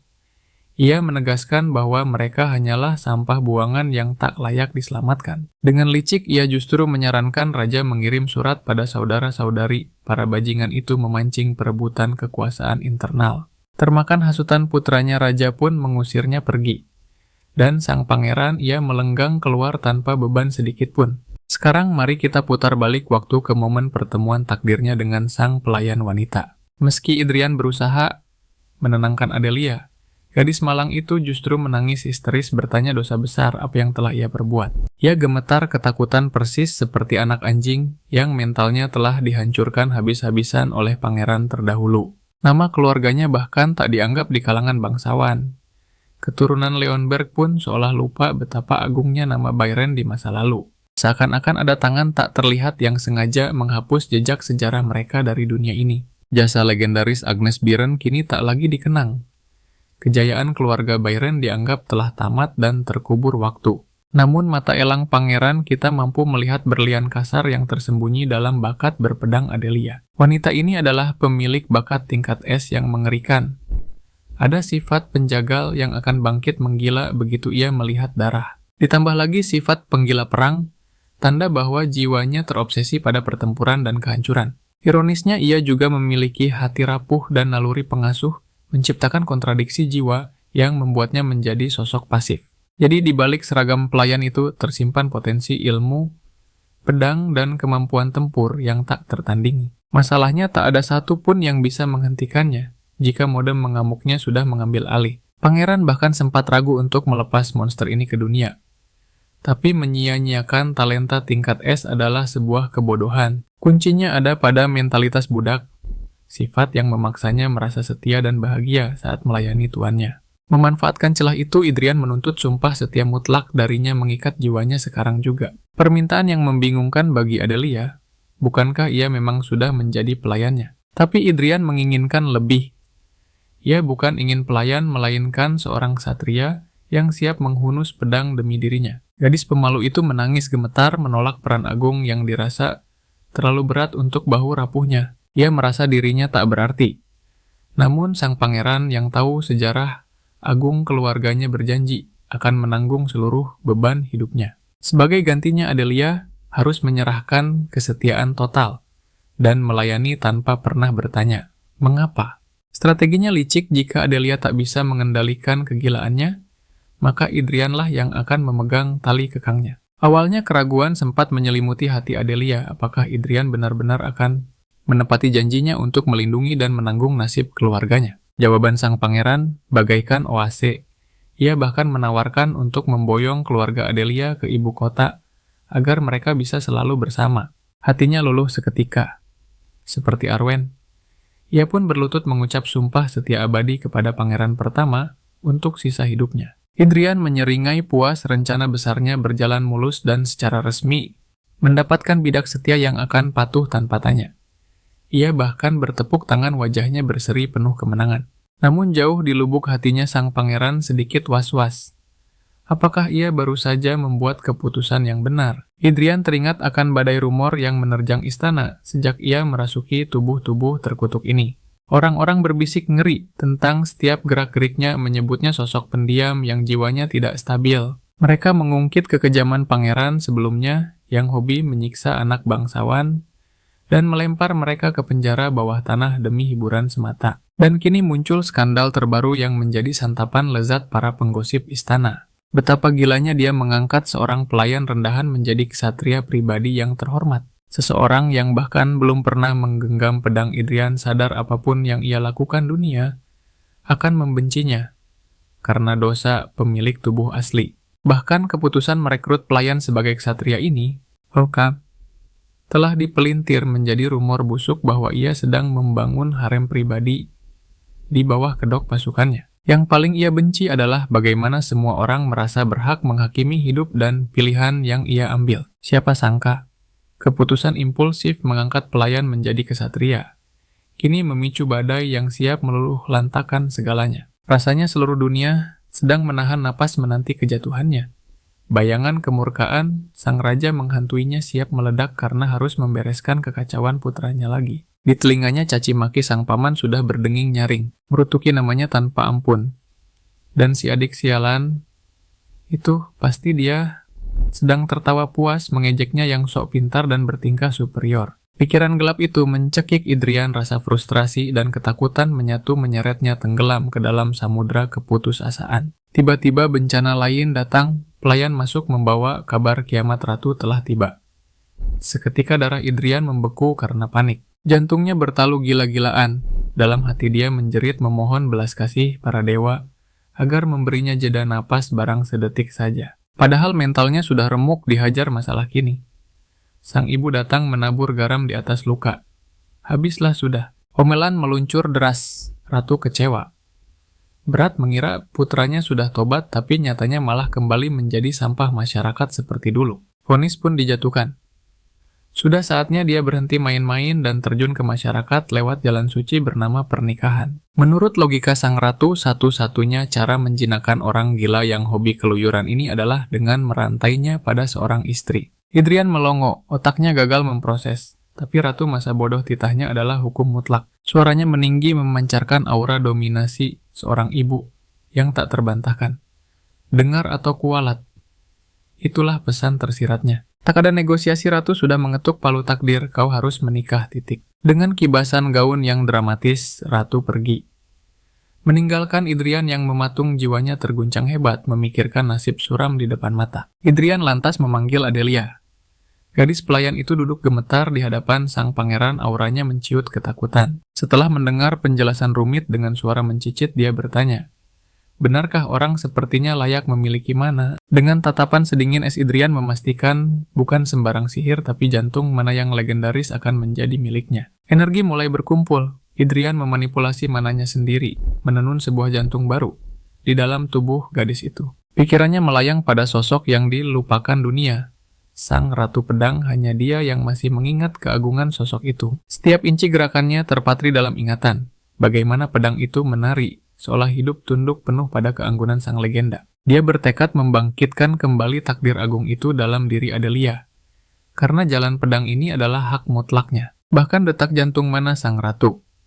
Pedang yang penuh kebanggaan dan tekad baja masih bergema jelas di kepalanya. Proses selesai, jantung mana berdenyut hidup di dalam Adelia.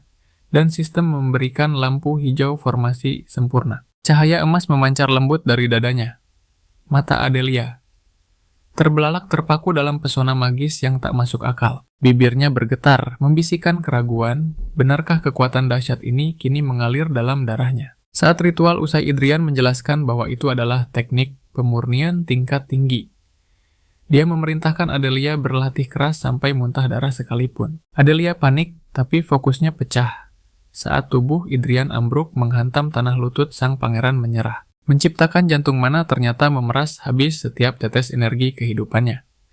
Dia sekarat karena kelelahan. Adelia hendak menolong tapi ditepis kasar. Dengan sisa harga diri. Idrian berdalih dia cuma butuh napas bukan kasihan. Adelia terdiam, batinnya bergejolak.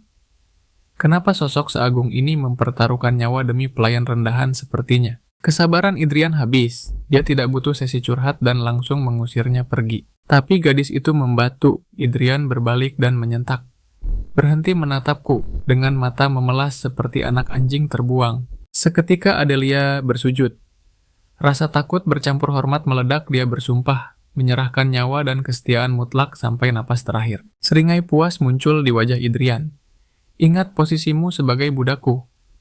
Kata-kata itu justru diterima Adelia sebagai anugerah tertinggi. Namun saat punggung tuannya menjauh, Adelia membatin lirih, mungkin janji itu akan memiliki makna yang jauh lebih dalam dari yang Idrian duga. Hari berganti, masalah baru muncul.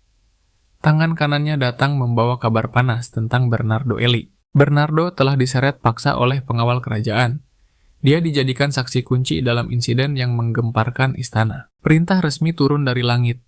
Tindakan super ketat. Diberlakukan tanpa ampun, menutup semua akses padanya sebelum hakim mengetuk palu. Idrian mengerutkan kening, bingung setengah mati.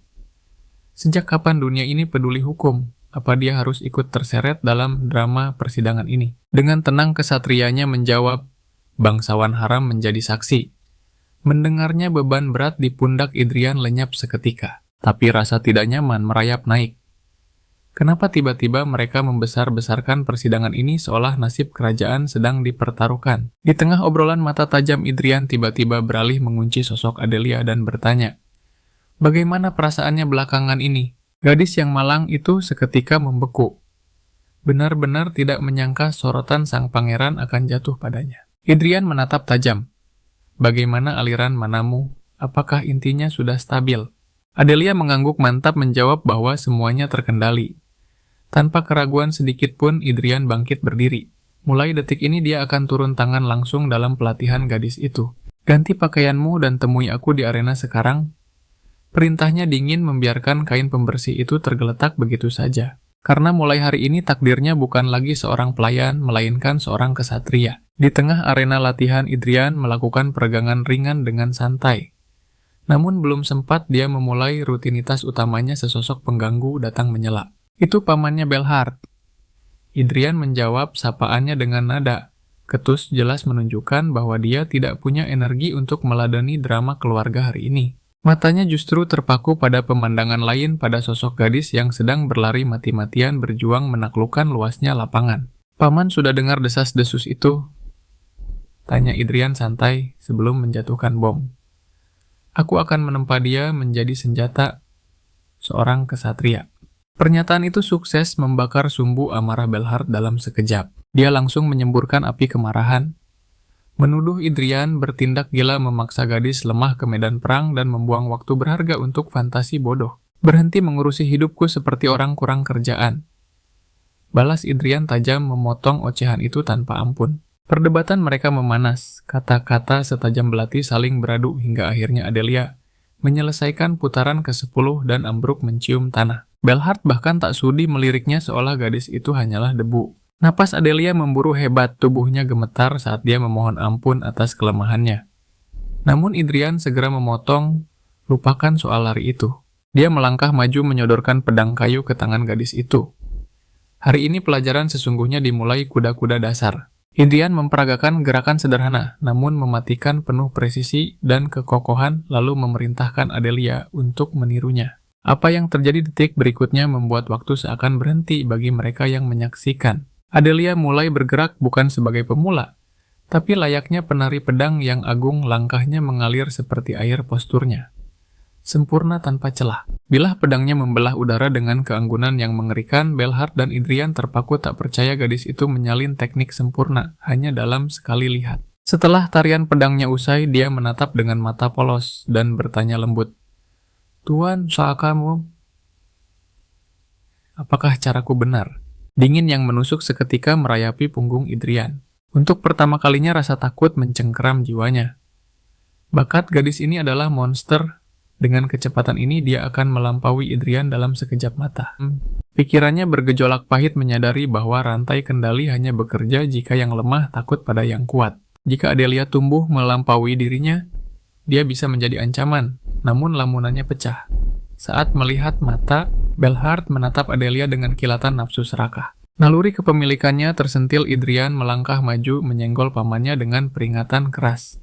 "Dinginkan kepalamu, paman, dan buang jauh-jauh pikiran kotor itu." Belhard hanya menyeringai meremehkan. Dia mengejek bahwa Idrian hanyalah bocah amatir yang baru memegang pedang. Kemarin sore takkan mampu menampung wadah potensi sebesar itu. Cukup sudah. Batas kesabaran Idrian hancur berkeping-keping. Dia menolak direndahkan lebih jauh. Jantung mananya berdentum liar. Di dalamnya bersemayam kekuatan Raja Raksasa Naga Cahaya dan makhluk purba yang telah meminum ribuan nyawa. Jiwanya menyahut panggilan amarah itu, bangkit menuntut darah atas perintah tuannya. Api merah membara menyelimuti tubuhnya saat aura yang menekan meledak keluar dengan dahsyat. Dia menatap Belhard dengan wibawa dingin seorang penguasa. Suaranya berat mutlak dan tak terbantahkan, "Adelia adalah milikku." Idrian memperingatkan pamannya untuk tidak berani melirik atau bahkan memikirkan gadis itu karena dia paling benci tikus yang mencoba mencuri miliknya. Namun tepat di puncak amarahnya, dia menyadari sesuatu yang fatal. Cengkeramannya pada realitas mulai retak. Kesadarannya terseret ke dalam kehampaan dingin dan gelap, tempat di mana batas kehidupan dan kematian lebur menjadi satu. Alarm bahaya berdering keras di kepalanya. Jika dia lengah, tubuhnya akan menyatu dengan senjata terkutuk itu, dan jiwanya akan dilahap habis oleh pedang iblis Blackhorn. Tidak, Idrian bertarung melawan tarikan itu. Dia mencekik iblis dalam dirinya, memaksanya tunduk dan kembali ke dalam sangkar neraka. Perlahan tapi pasti dia kembali menjadi Pangeran Idrian tepat pada waktunya, untuk mendengar akhir dari ocehan pamannya. Sang paman sedang berpidato megah tentang bagaimana satu kesatria elit setara dengan nyawa 10.000 prajurit biasa. tentang bagaimana satu pedang agung bisa menjadi perisai bagi ratusan nyawa lainnya. Namun bagi Idrian suara itu hanyalah angin lalu. Di matanya pamannya bukan lagi keluarga melainkan komandan perang dingin yang biasa memimpin pasukan di atas tumpukan mayat. Meski begitu Idrian tak peduli sedikit pun. Sikap acuh tak acuh itu kembali memancing emosi. Belhard membuatnya melampiaskan kekesalan pada bocah itu. Tepat saat suasana semakin keruh, suara Adelia akhirnya memecah ketegangan. Dengan tatapan penuh keyakinan, Adelia bersumpah bahwa seluruh jiwa dan raganya kini adalah milik Idrian menolak tunduk pada perintah pamannya. Idrian menyeringai puas melihat tekad membara itu. Dengan santai, ia mengejek sang paman berkata bahwa latihan neraka ini awalnya hanyalah program diet untuk menurunkan berat badan semata. Dan karena Adelia sudah berkembang pesat melampaui dugaan rasanya, tak ada lagi ilmu dasar yang perlu ia ajarkan saat ini. Tanpa basa-basi, ia pun mengusir pamannya itu menyuruhnya berhenti mengganggu urusan mereka dan pergi jauh-jauh. Sang paman pergi dengan wajah merah padam menahan amarah. Namun ia tak menyerah dan terus datang setiap hari ke istana mengintai latihan Adelia, seperti elang yang mengawasi mangsa dari kejauhan. Tentu saja ia hanya bisa melihat dari jauh karena Idrian telah melarang keras segala bentuk gangguan di wilayah kekuasaannya. Tak bisa berbuat apa-apa selain menonton penderitaan batin si paman sombong itu justru menjadi tontonan komedi yang sangat menghibur bagi Idrian. Tak lama kemudian Adelia kembali memasang kuda-kuda pedangnya dan kali ini Idrian benar-benar dibuat terbelalak tak percaya. Gadis itu berhasil menguasai teknik Renaissance pedang. Idrian bertepuk tangan meriah benar-benar kagum atas kemajuan pesat muridnya itu. Untuk pertama kalinya rasa bangga terpancar jelas di wajah Adelia. Sayangnya momen manis dan damai itu hancur seketika. Sang paman kembali menerobos masuk bak badai menuntut jawaban apakah Idrian juga mengajarkan teknik jantung mana yang terlarang itu pada keponakannya. Saat Idrian mengangguk, santai membenarkannya amarah sang paman meledak dahsyat bak gunung berapi. Ia berteriak histeris menuduh Idrian meracuni Adelia dengan trik sampah. Namun Idrian membalas tatapan itu tajam dan memerintahkannya lenyap dari hadapannya sekarang juga. Sang paman mengutuk keras meratapi potensi emas Adelia yang dianggapnya telah hancur total di tangan Idrian demi jalan pintas yang bodoh. Idrian tetap tenang, wajahnya datar tanpa emosi sedikit pun dan memberi isyarat pada pengawal untuk menyeretnya keluar. Tak sudi disentuh prajurit rendahan sang paman pun pergi sendirian dengan harga diri yang terluka parah. Saat suasana kembali hening, Adelia bertanya lirih dengan ragu. Apakah teknik yang ia pelajari mati-matian ini hanyalah trik murahan semata? Dengan tegas dan berwibawa, Idrian menyangkal omong kosong itu seketika. Ia menjelaskan bahwa pamannya itu hanyalah orang awam yang tak mengerti keagungan teknik yang sebenarnya mereka latih. Faktanya manusia zaman modern ini telah lupa esensi jantung mana yang asli. Kebodohan itulah yang membuat mereka membuangnya seperti sepasang sepatu rusak yang tak berharga. Dengan keyakinan penuh, Idrian bersumpah di hadapan muridnya bahwa ia akan segera membangkitkan kembali kekuatan mana sejati yang telah lama hilang. Namun drama belum berakhir. Di arena latihan, sang paman kembali lagi. Ia melempar pedang kayu ke kaki Idrian menantangnya berduel untuk pembuktian harga diri. Dengan nada meremehkan, sang paman menyatakan ia hanya akan menggunakan satu cincin mana untuk melawannya. Dan jika Idrian mampu memukul mundurnya setengah langkah saja, maka ia akan mengakui seluruh ilmu dan kekuatan bocah itu secara jantan. Idrian memungut pedang itu dengan tenang lalu bertanya dingin apa taruhan dari duel konyol ini. Sang paman menjanjikan satu permintaan apapun jika Idrian menang. Namun Idrian tahu teknik rahasia keluarga bukanlah harta karun yang benar-benar ia incar. Meski begitu, demi membungkam mulut sombong itu ia menerima tantangan tersebut tanpa keraguan sedikit pun. Idrian langsung melesat. Pedangnya menusuk lurus ke tenggorokan sang paman, menyeringai remeh. Sudah kuduga kau akan mengincar leher sebagai sasaran. Seperti prediksi Idrian terus membombardir titik vital itu, serangan bertubi-tubi mengincar leher sang paman lagi dan lagi. Setiap tebasannya cepat dan mematikan, namun sang paman berkelit dengan santai seolah sedang menari menghindari semuanya dengan mudah. Gerakannya begitu ringan hingga akhirnya ia menepis pedang Idrian mendorongnya mundur sembari bertanya sinis. Hanya segini kemampuanmu nak. Ia menghempaskan Idrian menjauh mengejeknya habis-habisan bertanya. Apakah mentalnya sudah hancur dan ingin menyerah sekarang? Idrian mengertakkan gigi menahan emosi. Pamannya memang menyebalkan setengah mati, tapi ia tak bisa menyangkal satu fakta pahit. Orang tua ini sangat kuat dan cerdas. Ia sengaja menunggu momen Idrian mengeluarkan mana untuk menghancurkannya, karena saat itulah kekalahan akan terasa paling menyakitkan dan telak. Tapi Idrian takkan sudi memberikan kepuasan itu padanya. Sambil berpikir, ia bergumam pada dirinya sendiri mengenang masa 400 tahun lalu, saat para ksatria. Jantung mana menguasai dunia dengan prestasi legendaris. Namun alur sejarah berubah drastis ketika sebuah metode praktis muncul membuat semua orang melupakan kejayaan jantung mana dan beralih mengadaptasi cara baru yang lebih mudah itu. Seiring waktu dunia menjadi buta dan percaya bahwa teknik rantai mana jauh lebih superior dibandingkan jantung mana yang agung. Belhard yang mendengar gumaman itu mengernyit heran, bertanya omong kosong apa yang sedang dibicarakan bocah itu di tengah pertarungan. Dengan tatapan tajam Idrian menjawab bahwa ia menentang keras kepercayaan itu, dan perbandingan tersebut cacat total sejak awal. Idrian berseru lantang, bukan jantung mana yang lemah, tapi penggunanya lah yang selalu lemah dan menyedihkan. Ia menegaskan bahwa tidak semua jantung mana itu rapuh atau rendahan seperti yang dipikirkan orang-orang bodoh masa kini. Lalu ia menantang Belhard dengan satu pertanyaan. Pernahkah kau mendengar tentang puisi heroik martial yang melegenda? Belhard membentak, kasar menyuruhnya diam. Baginya arena ini adalah tempat untuk adu pukulan dan pedang, bukan tempat membaca puisi dongeng sebelum tidur. Idrian hanya menyeringai dingin menyebut pamannya bodoh karena berani menghina teknik jantung mana sebagai sampah. Detik berikutnya Idrian mulai merapalkan syair kuno yang terukir dalam di jiwanya. Ia mendendangkan kisah 100 pertempuran melawan 20 pendekar yang bermimpi menjadi pahlawan legendaris. Saat kata-kata itu mengalir, puisi bela diri pahlawan mulai mewujud menjadi aura nyata. Kekuatan dahsyat meledak dalam dirinya.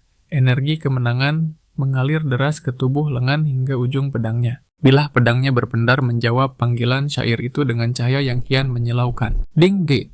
Notifikasi. Sistem. Muncul efek puisi tanding aktif dan mana bergejolak liar di sekitar Idrian. Namun Belhard tetap angkuh.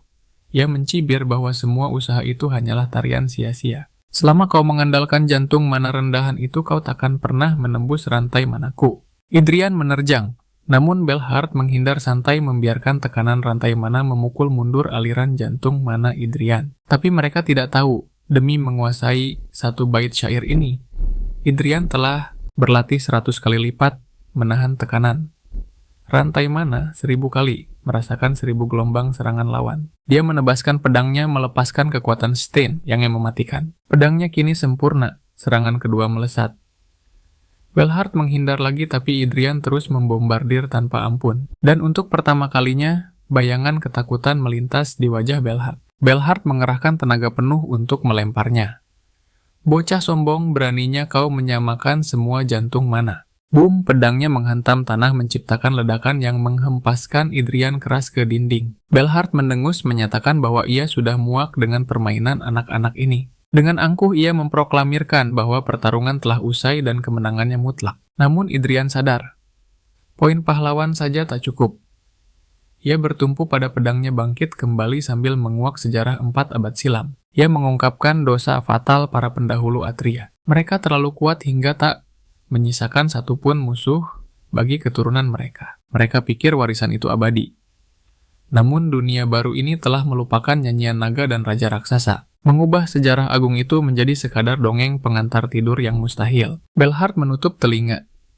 Ia yakin keponakannya sedang mengigau dan bicaranya mulai melantur. Idrian lelah dengan sandiwara ini. Di matanya sang paman hanyalah orang tua sombong yang buta akan kebenaran. Tiba-tiba kegelapan.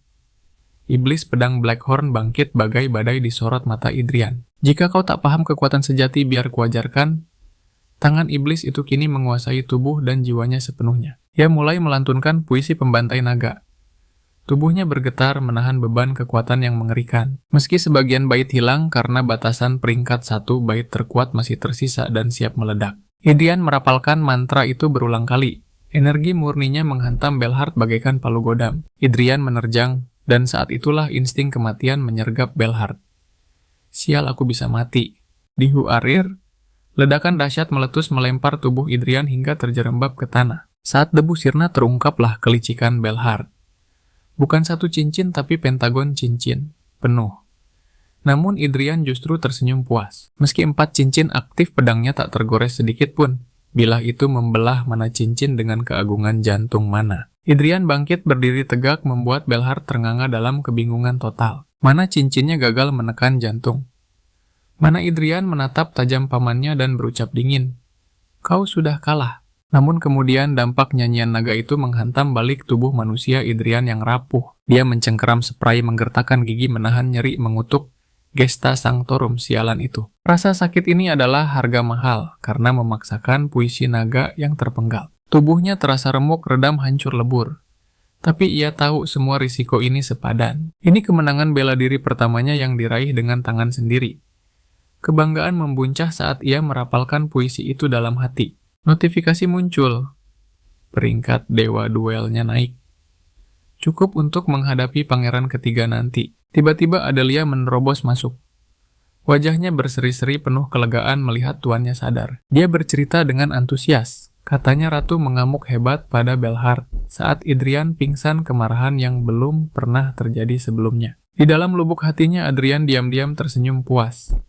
Rasanya nikmat sekali melihat pamannya itu kena semprot sang ratu. Adelia pun melapor dengan sigap bahwa Belhard meminta dikabari detik itu juga saat Adrian membuka mata. Idrian mendecih kesal.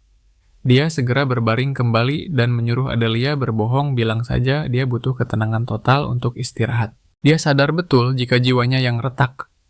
Akibat penggunaan berlebihan Gesta Sanctorum, tidak segera dipulihkan bayaran yang sangat mahal telah menanti. Batas antara masa lalu dan masa kini akan hancur lebur, menciptakan kekacauan yang tak terbayangkan, hingga akhirnya realitas di dalam benaknya akan runtuh tak bersisa. Dia akan berakhir sebagai orang gila yang tak berguna terperangkap selamanya dalam memori kelam pedang terkutuk itu. Membayangkannya saja sudah membuat bulu kuduknya berdiri. Itu adalah takdir yang jauh lebih buruk daripada kematian. Lalu Adrian mulai berkisah tentang Agnes Byron leluhur. Adelia sang pendekar pedang legendaris dan bagaimana hak waris kekuatan Gesta Sanctorum seharusnya diturunkan. Mata Adelia berbinar penuh takjub membayangkan betapa agung dan dahsyatnya sosok leluhurnya tersebut. Namun Adrian menegaskan untuk menguasai puisi pedang itu Adelia harus bertambah kuat melampaui batasnya. Ia pun bertanya, apa yang sebenarnya ingin kau pelajari? Pertanyaan itu menghantam Adelia. Matanya terbelalak, bibirnya gemetar ragu, seolah suaranya tercekat di tenggorokan. Hingga akhirnya ia menumpahkan seluruh isi hatinya. Dengan lantang ia berikrar, aku ingin menjadi pedang bagi Tuan Idrian. Mendengar sumpah setia itu Idrian terpaku. Kata-kata itu benar-benar di luar dugaannya. Konon beberapa Gesta Sanctorum bangkit dengan suara trompet perang yang menggelegar, sementara yang lain bermula dari langkah sunyi melintasi dataran takdir. Namun ada juga yang terlahir dari sumpah suci, persis seperti janji setia yang diucapkan Adelia saat ini di hadapan Idrian. Dia bersumpah menyerahkan nyawanya, mendedikasikan seluruh jiwa raganya ke dalam 5 hal sakral hanya demi sang tuan. Tiba-tiba sistem muncul dan memberikan notifikasi. Titik subordinasi telah ditawarkan. Adrian merasakan lonjakan energi. Dia sadar ini adalah Gesta Sanctorum milik Adelia. Sebuah resonansi jiwa yang menciptakan titik dominasi mutlak. Titik subordinasi sebuah ikatan sakral yang tak terputus antara seorang tuan dan pelayannya. Dan Idrian benar-benar tak habis pikir dibuatnya. Keturunan Ratu Pedang telah menyerahkan kesetiaannya. Senyum Adrian mengembang membayangkan kekuatan dahsyat yang kini ada di genggamannya. Selama ikatan subordinasi ini terjalin, setiap pertumbuhan kekuatan Adelia akan mengalir dan memperkuat dirinya juga. Ia berterima kasih dengan tulus sementara Adelia menatapnya dengan pandangan penuh kekaguman dan rasa hormat yang mendalam. Meski belum tahu pasti keuntungan atau bantuan apa yang menanti Adrian, yakin masa depannya kini jauh lebih cerah. Beberapa hari kemudian, Idrian mulai mati bosan di istana. Sang ibu pun datang menjenguk memastikan apakah kondisi putranya sudah membaik. Idrian paling malas jika diinterogasi. Apalagi dia masih canggung menghadapi orang-orang yang disayangi oleh pemilik tubuh asli ini. Suasana makin kaku melihat wajah ibunya yang tampak lesu, seolah baru saja menelan kekalahan pahit. Tiba-tiba ibunya bertanya soal sang paman, lalu buru-buru membela bahwa Belhard sebenarnya tak bermaksud jahat. Saat diminta melupakan dendam, Idrian santai saja bilang dia tak peduli. Ibunya malah membentak kalau dia harusnya marah. Adrian garuk-garuk kepala bingung setengah mati. Maunya apa sih ibunya ini sebenarnya? Rupanya sejak harga diri dan kesombongan pamannya dihancurkan, hari itu mental Belhard benar-benar terpuruk.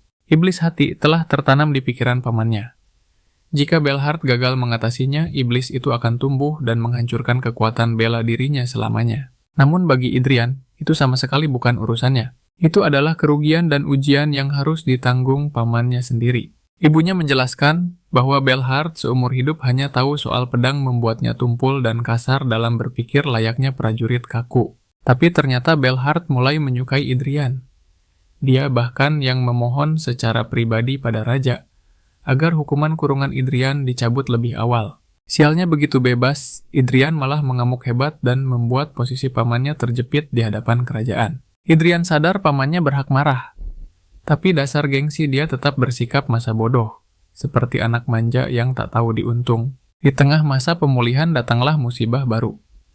Seorang cendekiawan tua bernama Niccolo Marchiadel ditunjuk jadi gurunya. Tentu saja Adrian Leonberger menolak mentah-mentah ide konyol untuk belajar lagi. Cendekiawan tua itu bersama Karl dan Adelia hanya bisa melongo melihat sang pangeran berguling-guling di lantai seperti bocah tantrum. Niccolo mencoba membujuk dengan kata-kata manis, tapi pangeran manja itu malah salah tangkap dan makin menjadi-jadi. Setelah capek mengamuk, Adrian dengan sombong menyatakan dia tak butuh guru karena sudah tahu segalanya di dunia ini. Melihat arogansi itu, Niccolo tersenyum penuh arti dan mengajukan sebuah tantangan alternatif yang menarik. Padahal seharusnya mereka hanya bersantai menikmati percakapan ringan tentang hal-hal remeh. Jika pangeran bisa membuktikan kemandiriannya, sang cendekiawan bersumpah tidak akan pernah menginjakkan kaki di sini lagi. Namun, saat matahari mulai terbenam, mata pangeran justru berkobar dengan api semangat saat terjun dalam debat panas tentang sifat dasar manusia. Niccolo bahkan merekomendasikan sebuah kitab kuno, di mana hubungan penguasa dan rakyat digambarkan sebagai sebuah kontrak suci yang mengikat. Para raja meminjamkan kekuatan militer dan ekonomi kepada pilar-pilar penyangga kekuasaan. Dan sebagai gantinya pilar-pilar itulah yang menopang takhta agar tetap kokoh melalui kesetiaan abadi. Bertahun-tahun hidup sebagai guruhan Adrian makin yakin bahwa hubungan ini adalah simbiosis sebuah hukum memberi dan menerima. Tanpa terasa waktu seolah lenyap, sang cendekiawan tua itu pun mulai membereskan mejanya tanda sesi hari ini berakhir. Saat Niccolo berpamitan, senyum lebar menghiasi wajah sang pangeran. Belum pernah dia merasakan kepuasan intelektual seperti ini. Namun tepat saat pintu tertutup, realitas menghantam Adrian seperti petir di siang bolong. Dia baru saja tertipu mentah-mentah untuk mengikuti kuliah penuh. Pria tua itu benar-benar rubah yang licik, meski Niccolo sendiri terkejut dengan potensi sang pangeran. Bocah ini sangat berbeda dari rumor sampah yang beredar. Dia dilarang berlatih, tapi otak jeniusnya bebas dari jangkauan siapapun. Jadwal pangeran hari itu kosong melompong, namun sebelum dia sempat meratapi nasib dan membusuk di kasur, pamannya Count Bael Ballardard muncul. Adelia dengan sigap menyambut sang paman untuk masuk ke ruangan. Baru beberapa hari sejak duel terakhir mereka, tapi Bael terlihat seperti mayat hidup dengan wajah yang kusut. Dia belum bisa menaklukkan iblis batin yang ditanamkan oleh keponakannya yang jahat itu. Hari ini sang paman datang menyerahkan diri untuk minta maaf. Dia telah melanggar sumpah ksatria pada dirinya sendiri dan menyebabkan tubuh berharga sang pangeran terluka parah. Tidak ada satupun alasan yang keluar dari mulutnya, meskipun luka Adrian sebenarnya adalah buah pahit dari kelelahannya sendiri. Batin pamannya pasti tersiksa karena telah melukai darah daging kerajaan. Demi menebus dosa itu, paman Bael menawarkan apapun yang Adrian inginkan. Bahkan jika dia harus menebas lengannya sendiri atau mencungkil matanya sebagai penebusan, dia akan melakukannya tanpa ragu. Pada akhirnya, Adrian merasa kasihan melihat pria berbakat ini dihantui rasa bersalah yang konyol dan memutuskan untuk berbaik hati. Sang pangeran pertama akhirnya menyuarakan titahnya. Dia hanya ingin izin untuk pergi keluar sebentar saja. Masa kurungannya sudah berakhir, jadi seharusnya dia bebas seperti burung yang lepas dari sangkar. Tapi pangeran tidak bicara soal piknik sehari. Dia merencanakan petualangan jauh melampaui tembok ibu kota. Mengatur logistik akan memakan waktu dan mereka tidak bisa pergi terlalu jauh. Namun Bael menyanggupi dan segera bergerak mewujudkannya. Setelah pamannya pergi dengan misi baru, pangeran ditinggalkan berdua saja di kamar bersama Carles. Satria itu mengira bosnya akan meminta sesuatu yang gila. Lagi pula tidak setiap hari kau dapat cek kosong dari seorang kaun. Sejujurnya Idrian hanya ingin orang tua itu berhenti bersikap kaku dan menyedihkan di depannya. Jadi dia meminta sesuatu yang masuk akal. Mendengar kejujuran bosnya yang belak-belakan, tawa sang ksatria pun pecah. Tiba-tiba Adelia menerobos masuk dengan surat yang sudah lama dinanti. Itu kabar terbaru dari Nona Arwen Kirgayen. Dia baru saja mengalami terobosan kultivasi dan akan segera berkunjung. Pesannya singkat, padat, dan manis. Berita bagus yang datang di waktu yang sempurna. 5 hari kemudian, Paman Bael mengirim kabar bahwa persiapan telah selesai. 2 hari berselang hari keberangkatan pun tiba. Kota pertama yang akan mereka singgahi adalah Elin dan Pangeran sangat bersemangat. Dia tidak bisa duduk tenang. Pasalnya wilayah Elin adalah jantung produksi persenjataan terbaik di seluruh kerajaan. Wilayah ini diberkati tambang besi berkualitas dewa dan serikat pandai besi legendaris yang mengolahnya. Lebih dari setengah pasokan senjata dan zirah keluarga kerajaan lahir dari tangan-tangan dingin di Elin. Karena kekuatan Idrian telah melonjak drastis belakangan ini, dia sudah gatal ingin menemukan pedang yang layak untuk dirinya sendiri. Awalnya, dia ingin mengambil pedang bagus dari gudang istana. Tapi sayang perintah raja menghalanginya. Mengingat reputasi Pangeran Gendut yang dia sandang dulu, dia tidak bisa sepenuhnya menyalahkan ayahnya yang protektif. Setidaknya dia bisa berburu senjata dewa di luar istana. Anehnya sang paman menanggapi perjalanan ini dengan sangat serius. Maka perjalanan panjang selama kurang lebih 20 hari pun dimulai. 3 hari dari ibu kota mereka akan mencapai perhentian pertama Elin. Setelah itu mereka akan menempuh perjalanan 2 hari lagi menuju kastil singa besi yang gagah. Tapi saat ini terjebak di dalam kereta mewah selama 3 hari penuh, rasanya membosankan setengah mati. Adelia ada di sana, tapi dia sama sekali tak menghibur. Saatnya memusatkan pikiran pada inti kekuatannya, memeriksa kondisi jantung mana miliknya. Wadah energi itu kini kering kerontang harga mahal yang harus dibayar demi teknik terlarang puisi pembantai naga. Perlahan tapi pasti ia mulai menyerap energi alam. Getaran kereta, hembusan angin dingin napas para ksatria. Semua ditarik masuk. Dan akhirnya sebuah pencapaian tercipta. Jantung mananya pulih, namun sesuatu yang gila terjadi. Kapasitasnya meledak jauh melampaui batas sebelumnya. Ini bukan sekadar keberuntungan, melainkan manifestasi dari tekad yang agung. Efek samping dari memaksakan teknik mematikan itu justru memicu evolusi tubuhnya. Fisiknya bermetamorfosis, jantung mana melebar mengubah tubuhnya menjadi wadah energi tanpa batas. Lewat jalan pintas ekstrem ini, ia menembus ranah master pedang, menyatu dengan sumber dan menghancurkan segel kekuatannya. Mata batin dan telinga ketiganya kini tajam, mampu menembus segala ilusi duniawi. Hanya satu sesi meditasi singkat, namun ia melompat ke dimensi kekuatan yang benar-benar baru. Setiap gerakan tubuhnya kini terasa berbeda. Ia telah menapaki satu tingkat lagi menuju puncak kejayaan. Setelah 3 hari perjalanan panjang rombongan, akhirnya tiba di kota Elen. Sang pangeran disambut hormat oleh putra penguasa Edgar dan Torrance. Melihat kelelahan di wajah para tamu agung, Edgar dengan sigap mengambil inisiatif. Ia mempersilakan rombongan untuk beristirahat di kediaman termewah mereka terlebih dahulu. Melangkah di mansion Ellen, Idrian paham reputasi kota ini. Lorong-lorongnya sesak oleh ribuan senjata yang dipamerkan, namun mata tajamnya tahu itu semua hanya rongsokan berkilau pajangan cantik yang tak berguna di medan perang sesungguhnya. Kecewa berat, Idrian mulai ragu bisa menemukan senjata sejati di tumpukan sampah emas ini. Tak mau buang waktu, ia menuntut dibawa langsung ke jantungnya serikat pandai besi. Edgar setuju, namun memberi peringatan. Para penempa besi itu keras kepala dan kasar yang mulia. Jika sudah memegang palu, dunia di sekitar mereka seolah lenyap. Tambahnya, bahkan kedatangan raja pun takkan mereka pedulikan. Edgar terus mengoceh soal jiwa seniman yang kaku. Namun begitu pintu terbuka, gelombang panas menyambut mereka. Inilah tempat keajaiban dilahirkan. Udara bergetar oleh dentingan logam yang dihajar palu api menderu lapar. Desis uap dan percikan bara menari liar. Sebuah orkestra sempurna antara api dan baja. Namun di tengah kebisingan neraka itu, telinga sang pangeran menangkap satu irama pukulan yang jernih dan berbeda. Pandangannya terkunci pada sosok lelaki tua di tengah ruangan yang menempa dengan segenap jiwanya. Anehnya, irama palu itu membangkitkan memori purba Idrian saat ia masih dikenal sebagai Gruhan sang legenda. Sentuhan lembut Adelia yang menyeka keringatnya menarik sang pangeran kembali ke dunia nyata. Saat penempa lain berhenti untuk membungkuk hormat si kakek tua, tetap asyik menghantam bajanya. Edgar memperkenalkan Saxon ketua serikat yang sibuk cari muka dengan senyum palsunya. Tapi Adrian masa bodoh matanya tak lepas dari pertunjukan tingkat dewa di hadapannya. Saxon yang panik malah membentak si kakek tua agar berhenti bekerja dan menyembah pangeran. Dengan cepat, Adrian membungkam mulut sampah itu sebelum ia merusak momen sakral ini. Jelas sekali Saxon telah memaksa semua orang keluar dari posnya demi penyambutan konyol ini. Kembalilah bekerja.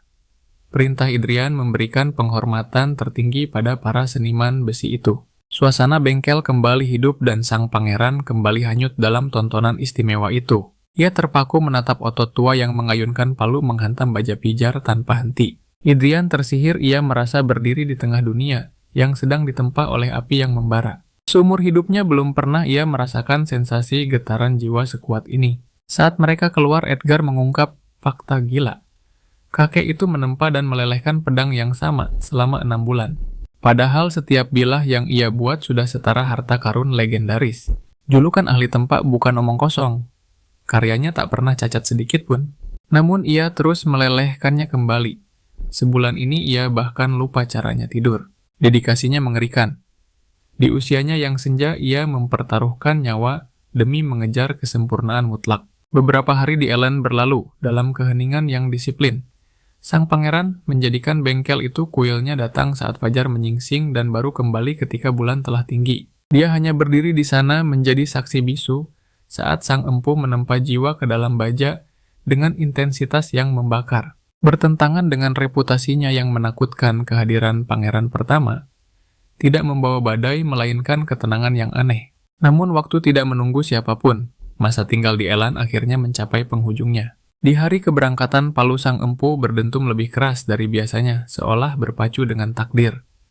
Hati sang pangeran berharap waktu berhenti agar ia bisa menyaksikan kelahiran mahakarya itu. Tapi seni tidak bisa diburu. Dengan langkah berat dan penyesalan yang mendalam, ia bersiap untuk pergi tanpa melihat hasil akhirnya. Kewajiban kerajaan memanggil tumpukan urusan mendesak tak bisa lagi diabaikan. Malam sebelum perpisahan, Adrian memerintahkan pesta perjamuan, digelar sebuah perayaan terakhir di tanah ini. Namun saat fajar belum sempurna, Edgar menerobos masuk dengan napas memburu. Teriakannya memecah keheningan, pedang sang legenda telah selesai. Adrenalin memacu sang pangeran berlari ke bengkel. Di sana berdiri lelaki tua itu menggenggam sebuah keagungan yang baru saja lahir. Dengan sentuhan seorang ayah pada anaknya, ia membersihkan sisa-sisa kelahiran dari bilah mematikan itu. Begitu baja itu bersinar 100% sempurna, dan tajam sang empu menyerahkan jiwanya dalam bentuk pedang kepada sang pangeran. Menatap bilah itu, Adrian menemukan kata-kata yang terukir di udara mendefinisikan momen abadi ini. Senjata yang ditempa dari inti matahari terbit dan didinginkan hingga warnanya menyatu dengan jubah merah kerajaan yang agung. Sebuah pedang yang memancarkan aura matahari dan wibawa seorang raja telah lahir ke dunia. Sang pencipta menamainya Damarung. Bagi lelaki tua itu, ini adalah senja akhir dari pengabdiannya. Namun bagi sang pangeran, ini adalah fajar. Begitu senjata berpindah, tangan nyawa sang empu seolah ikut tersedot keluar karena kelelahan ekstrem.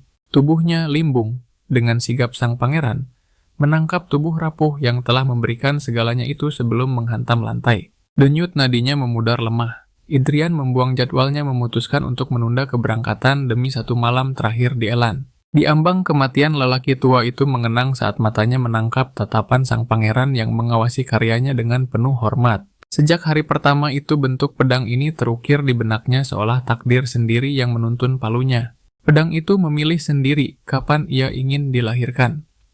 Mengetahui waktu sang empu telah habis geruhan, memilih membuka topengnya dan membisikkan rahasia terbesarnya. Di luar dugaan, senyum damai mengembang di wajah keriput itu saat mendengar kebenaran yang tak masuk akal. Tentu saja seorang penempa dan mantan pedang berbagi bahasa jiwa yang hanya dimengerti oleh mereka yang hidup demi baja. Dengan sisa tenaga terakhir, tangan gemetar sang empu terulur memohon untuk merasakan dinginnya gagang ciptaan terakhirnya sekali lagi.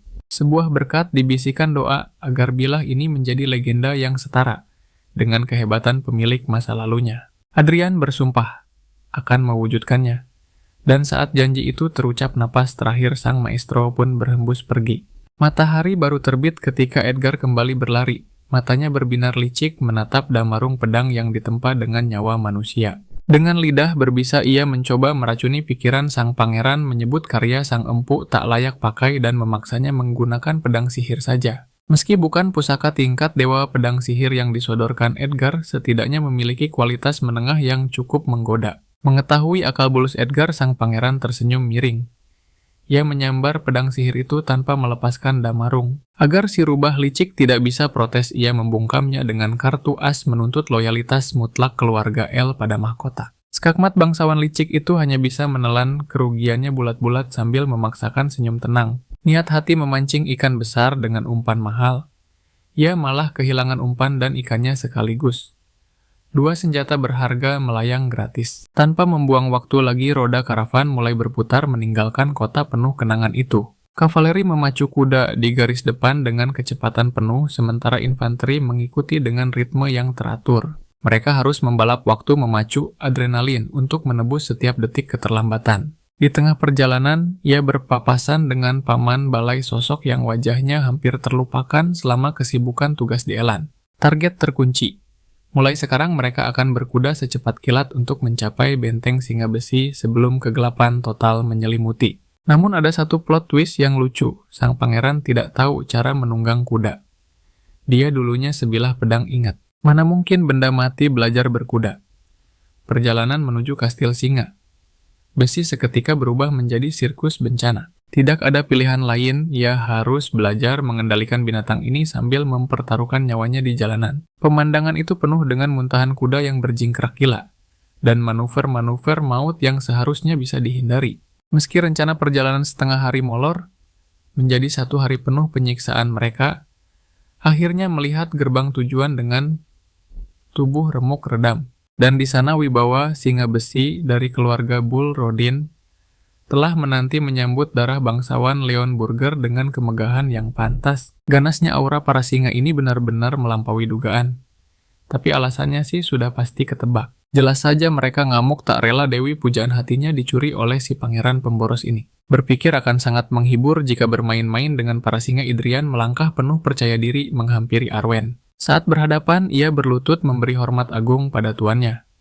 Namun, para singa besi nyaris menerkam pangeran pertama detik itu juga. Refleks mereka secepat kilat.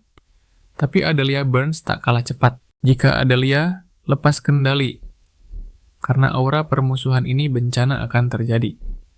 Sang pangeran harus menyadarkannya dari haus darah yang mendidih. Untunglah ia terus-menerus melatih kepatuhan mutlak gadis itu. Ia berbalik pada Arwen mengajak sang mawar berduri ke tempat lain. Masih banyak kisah yang belum terucap di antara mereka. Lebih menarik jika para singa di belakangnya ikut serta. Tujuan pertama sang pangeran setibanya di sana arena latihan. Ia ingin menyaksikan sendiri kekuatan singa besi, yang digadang-gadang sebagai yang terkuat di kerajaan. Tanpa basa-basi, Idrian melontarkan tantangan terbuka bagi siapapun yang punya nyali untuk maju. Status pangerannya memang penghalang. Maka demi nama Leon Burger, ia bersumpah takkan ada tuntutan atas hasil duel hari ini. Karena bujukan halus gagal, ia beralih mencabik harga diri para singa. Jika tak ada yang berani menghunus pedang reputasi legendaris dunia, itu hanyalah omong kosong belaka. Benar kan? Tak tahan lagi dengan hinaan itu, Dale dari keluarga Danan akhirnya maju. Meski mengaku tak layak mewakili pedang singa besi, ia siap bertaruh nyawa untuk melawan. Sang pangeran menyeringai karena umpannya dimakan. Dale langsung mengambil inisiatif menyerang ganas dengan pedang kayunya. Idrian menyambut serangan itu dengan hantaman menggelegar yang menghancurkan pertahanan Dale dari dalam. Kepala merahnya terseret di lumpur arena latihan. Satu tumbang, belum cukup sang pangeran menantang para calon kesatria berbaris melawannya. Selanjutnya Paul Rotheim, siswa tahun ketiga. Berbeda dengan Dale yang pemula. Sesuai dugaan kesatria, berwajah bayi itu dibantai habis tanpa ampun. Halim murid tahun kelima yang merasa punya kemampuan.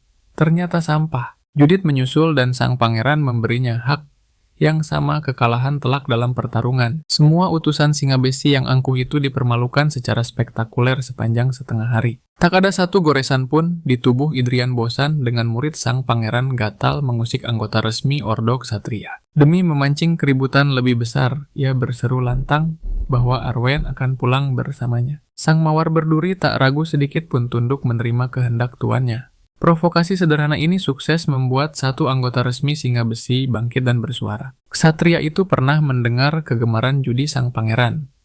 Jadi ia menawarkan taruhan kecil untuk memanaskan suasana. Sebelum ksatria itu mempermalukan diri sendiri, Idrian menegaskan Arwen bukan piala untuk sebuah turnamen. Sebaiknya mereka mempertaruhkan nyawa pada hal lain saja. Ia melempar pedang kayu usang meminta pedang asli pada Karls.